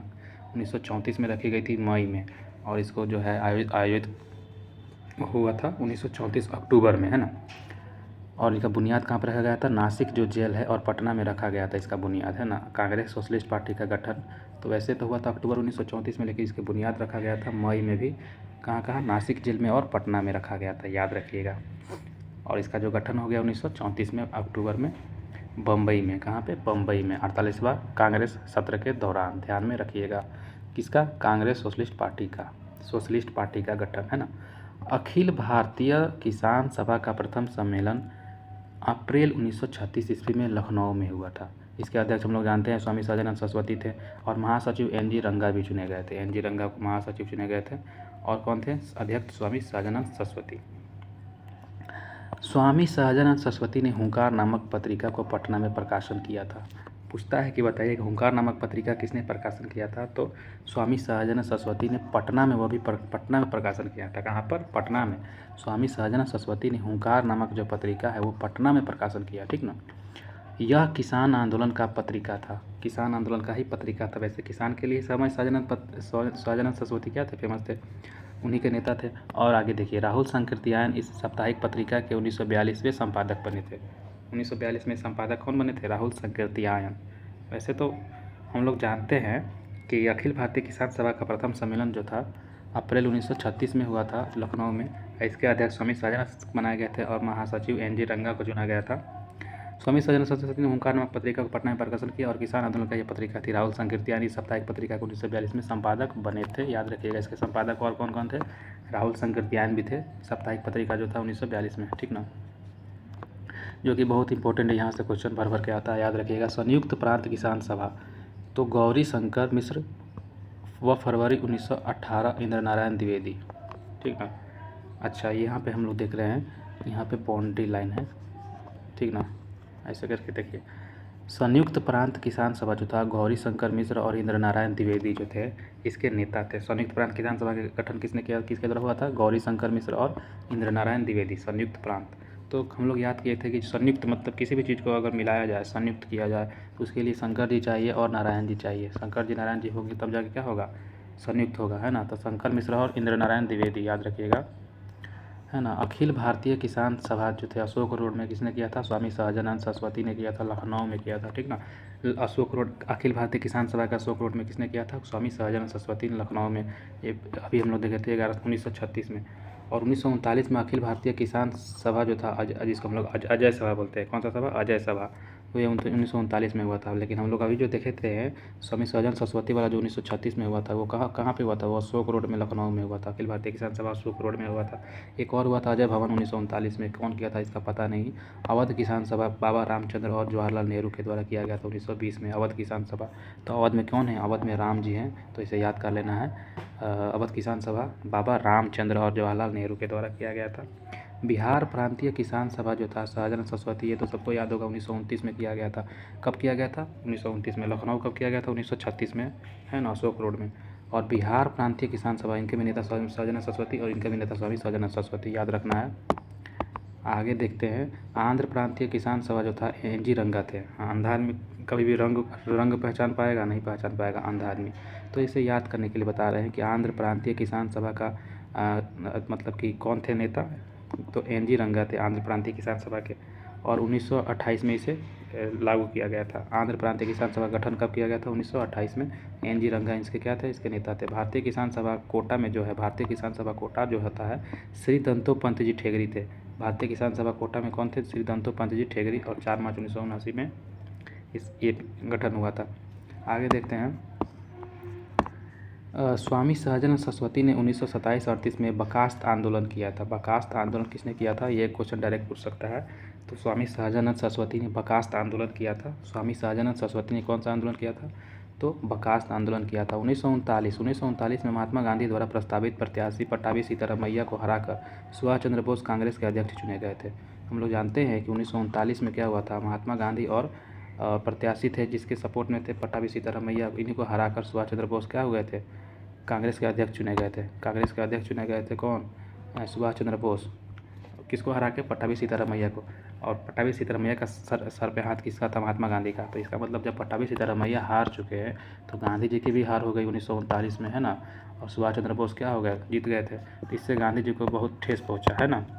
और 1 मई 1939 को सुभाष चंद्र बोस ने कांग्रेस के भीतर ही नए गुट का गठन किया था, ठीक ना। आगे देखते हैं। तो 1 मई 1939 यहाँ पे क्या हुआ था ना दोस्तों, सुभाष चंद्र बोस जब अध्यक्ष चुने गए तो वो जीत चुके थे, लेकिन गांधी जी उससे नाराज़ हो गया, ठीक ना। तो उन्होंने अपना हार बताया, पट्टाभी सीतारामैया के हार को अपना हार मनाया। ये देखते हुए सुभाष चंद्र बोस बोले कि ठीक है, हम अपना इस्तीफा दे देते हैं, फिर से बनाया जाएगा। तो फिर उसके बाद पट्टाभी सीतारामैया को नहीं बनाया, किसको बनाया गया? तो राजेंद्र प्रसाद को बनाया गया, ठीक ना, महात्मा गांधी जी के द्वारा।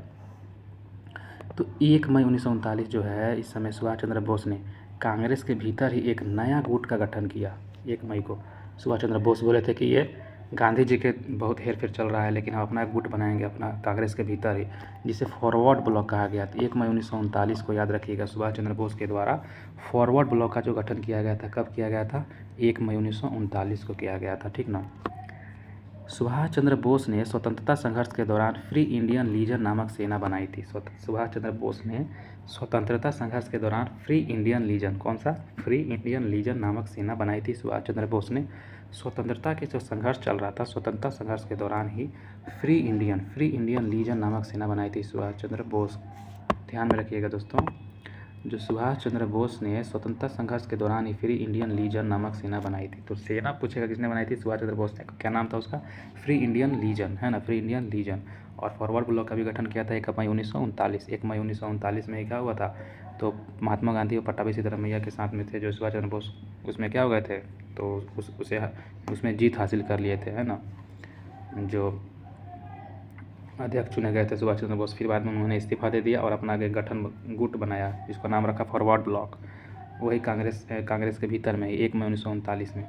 और आगे दिख रहा है कि हम लोग सुभाष चंद्र बोस ने स्वतंत्रता संघर्ष के दौरान फ्री इंडियन नामक लीजन नामक सेना भी बनाई थी उन्होंने, ठीक ना। उन्होंने क्या बनाई थी? सेना भी बनाई थी।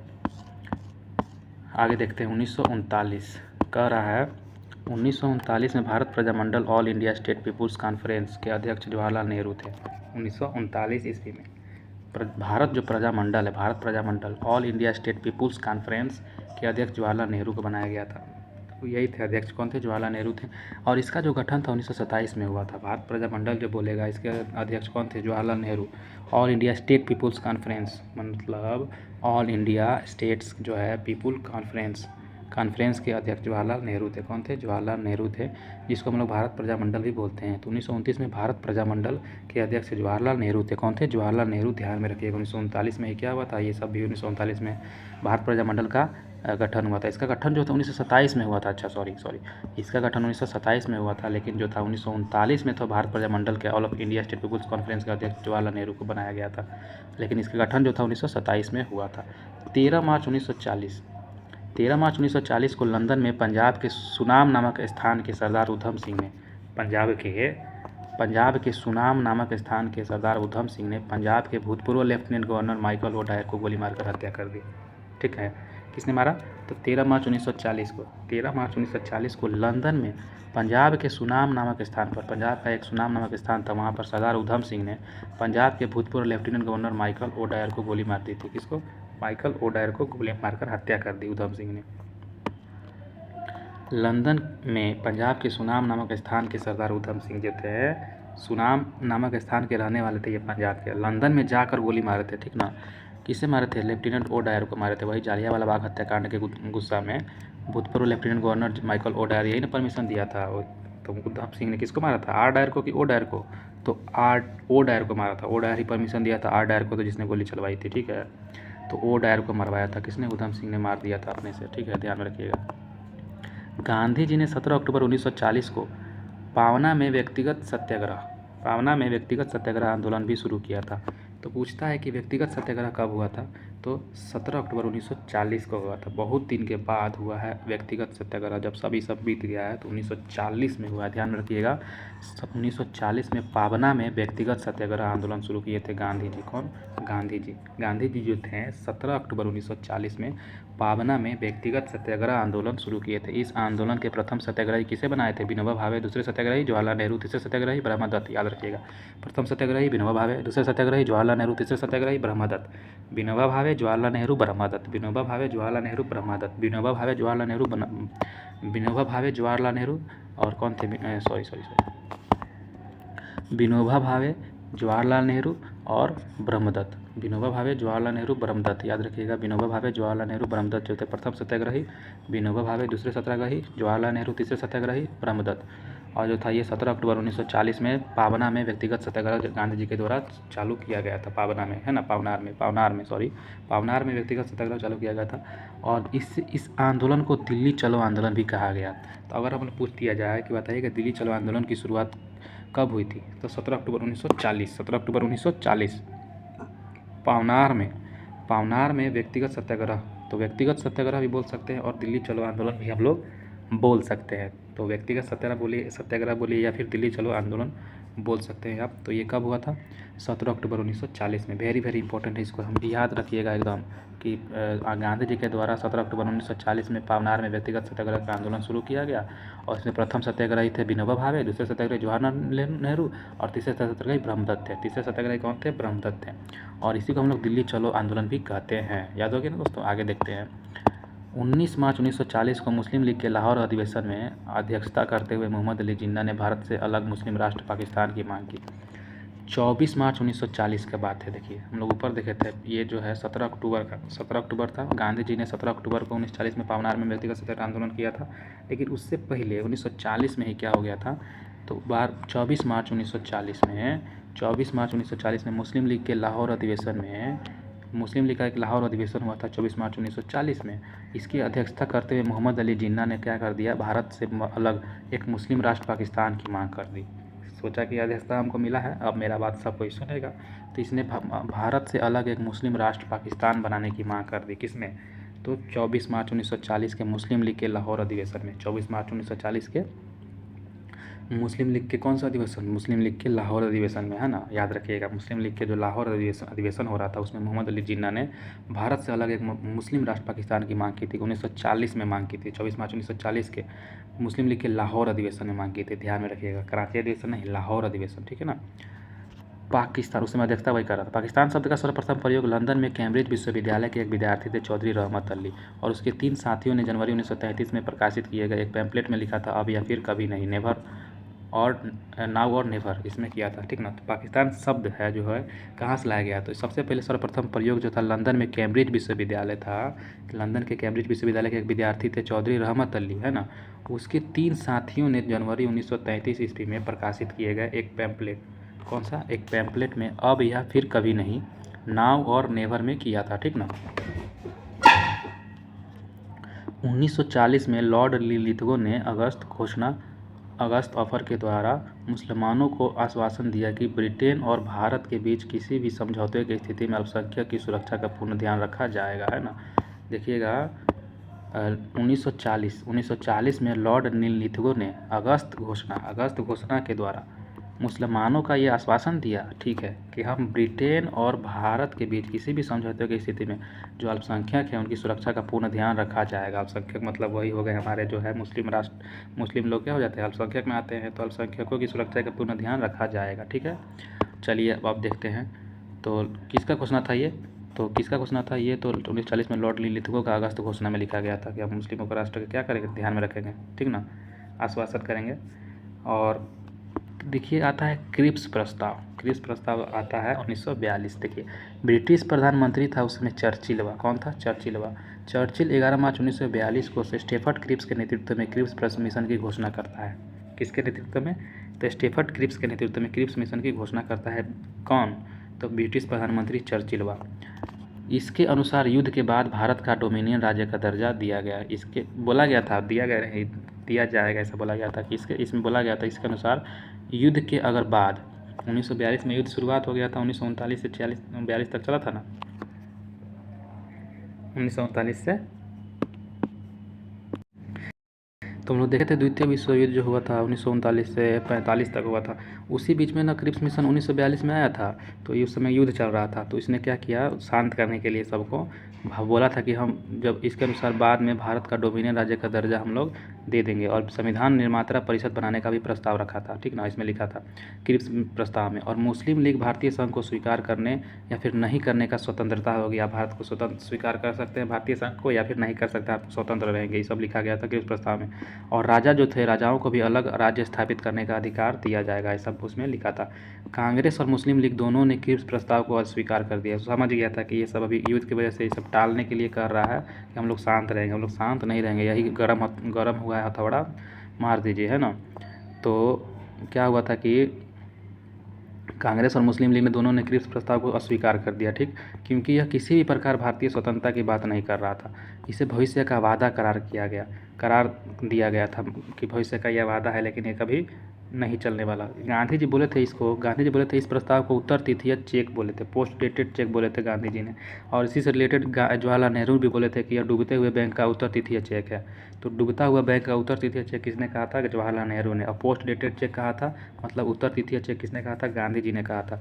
11 अप्रैल 1942 को क्रिप्स प्रस्ताव को वापस ले लिया गया। 11 अप्रैल 1942 तक क्या ले लिया गया, क्रिप्स प्रस्ताव को वापस ले लिया गया। कोई इसको सब एक्सेप्ट ही नहीं किया, तो ये वापस ही लिया गया। तो 11 अप्रैल 1942 को ये क्रिप्स प्रस्ताव को वापस ले लिया गया। आया था कब, तो ये आया था 11 मार्च, लगभग 1 महीना के बाद इसको वापस ले लिया गया। 11 मार्च 1942 में आया था, और 11 अप्रैल 1942 को उसको वापस भी ले लेना पड़ा, है ना।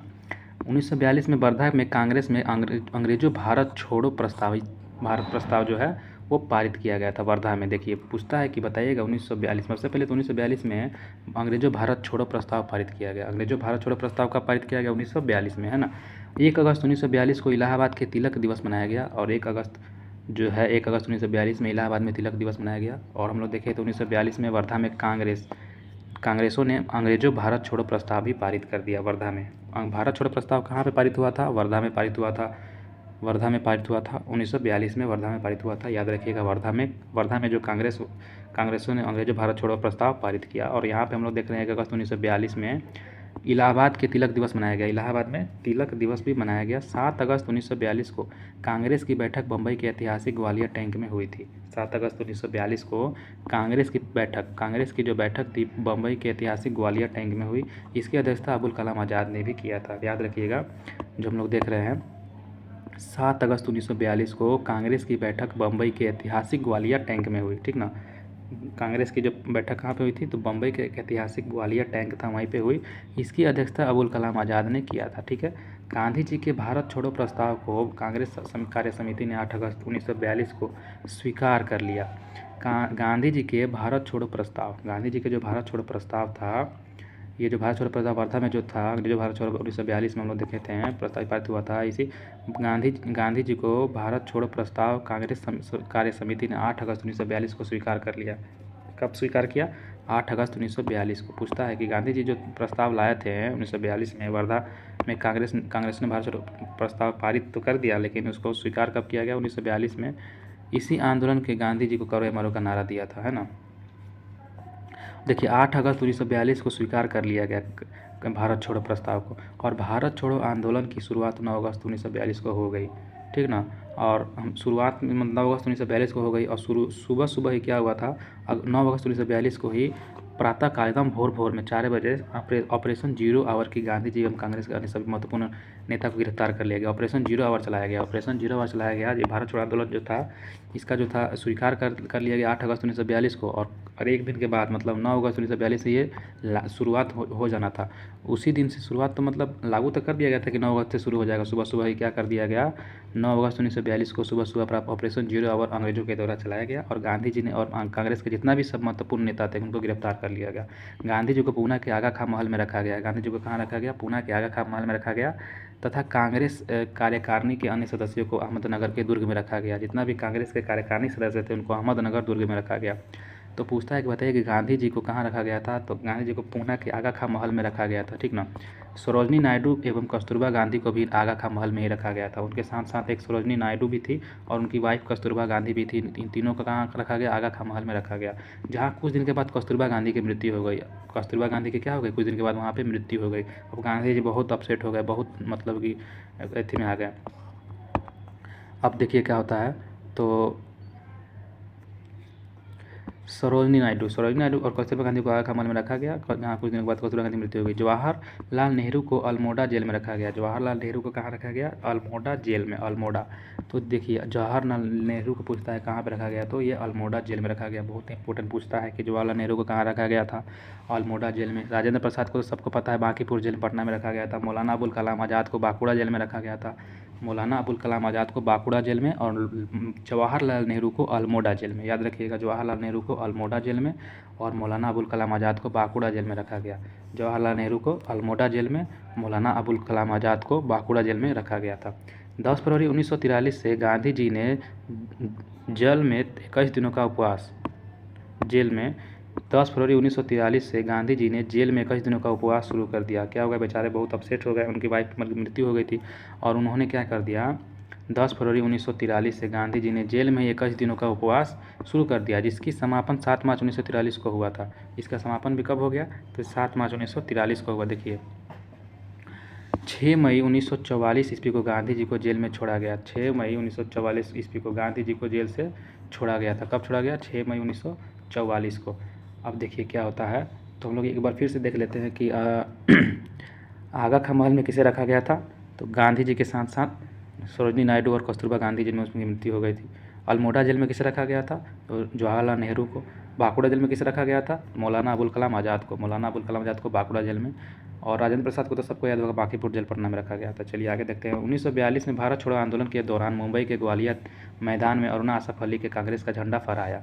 1942 में क्या हुआ, भारत छोड़ो आंदोलन के दौरान ही क्या हुआ, मुंबई के ग्वालियर मैदान में अरुणा आसफ अली ने कांग्रेस का झंडा फहराया था। 1942 के ही भारत छोड़ो आंदोलन जब चल रहा था, उसी समय मुंबई के ग्वालियर मैदान में, मुंबई के ग्वालियर मैदान कहाँ है, मुंबई में है। मुंबई के ग्वालियर मैदान में अरुणा आसफ अली ने कांग्रेस का झंडा फहराया था। किसने, अरुणा आसफ अली ने कांग्रेस का झंडा फहराया था। अरुणा आसफ अली ने कांग्रेस का झंडा फहराया था, ठीक ना। धन्यवाद दोस्तों, यहाँ तक ख़त्म हो गया है। अब हम लोग नेक्स्ट एपिसोड मिलते हैं, नेक्स्ट एपिसोड है ना। तब तक के लिए बने रहिए मेरे साथ। धन्यवाद।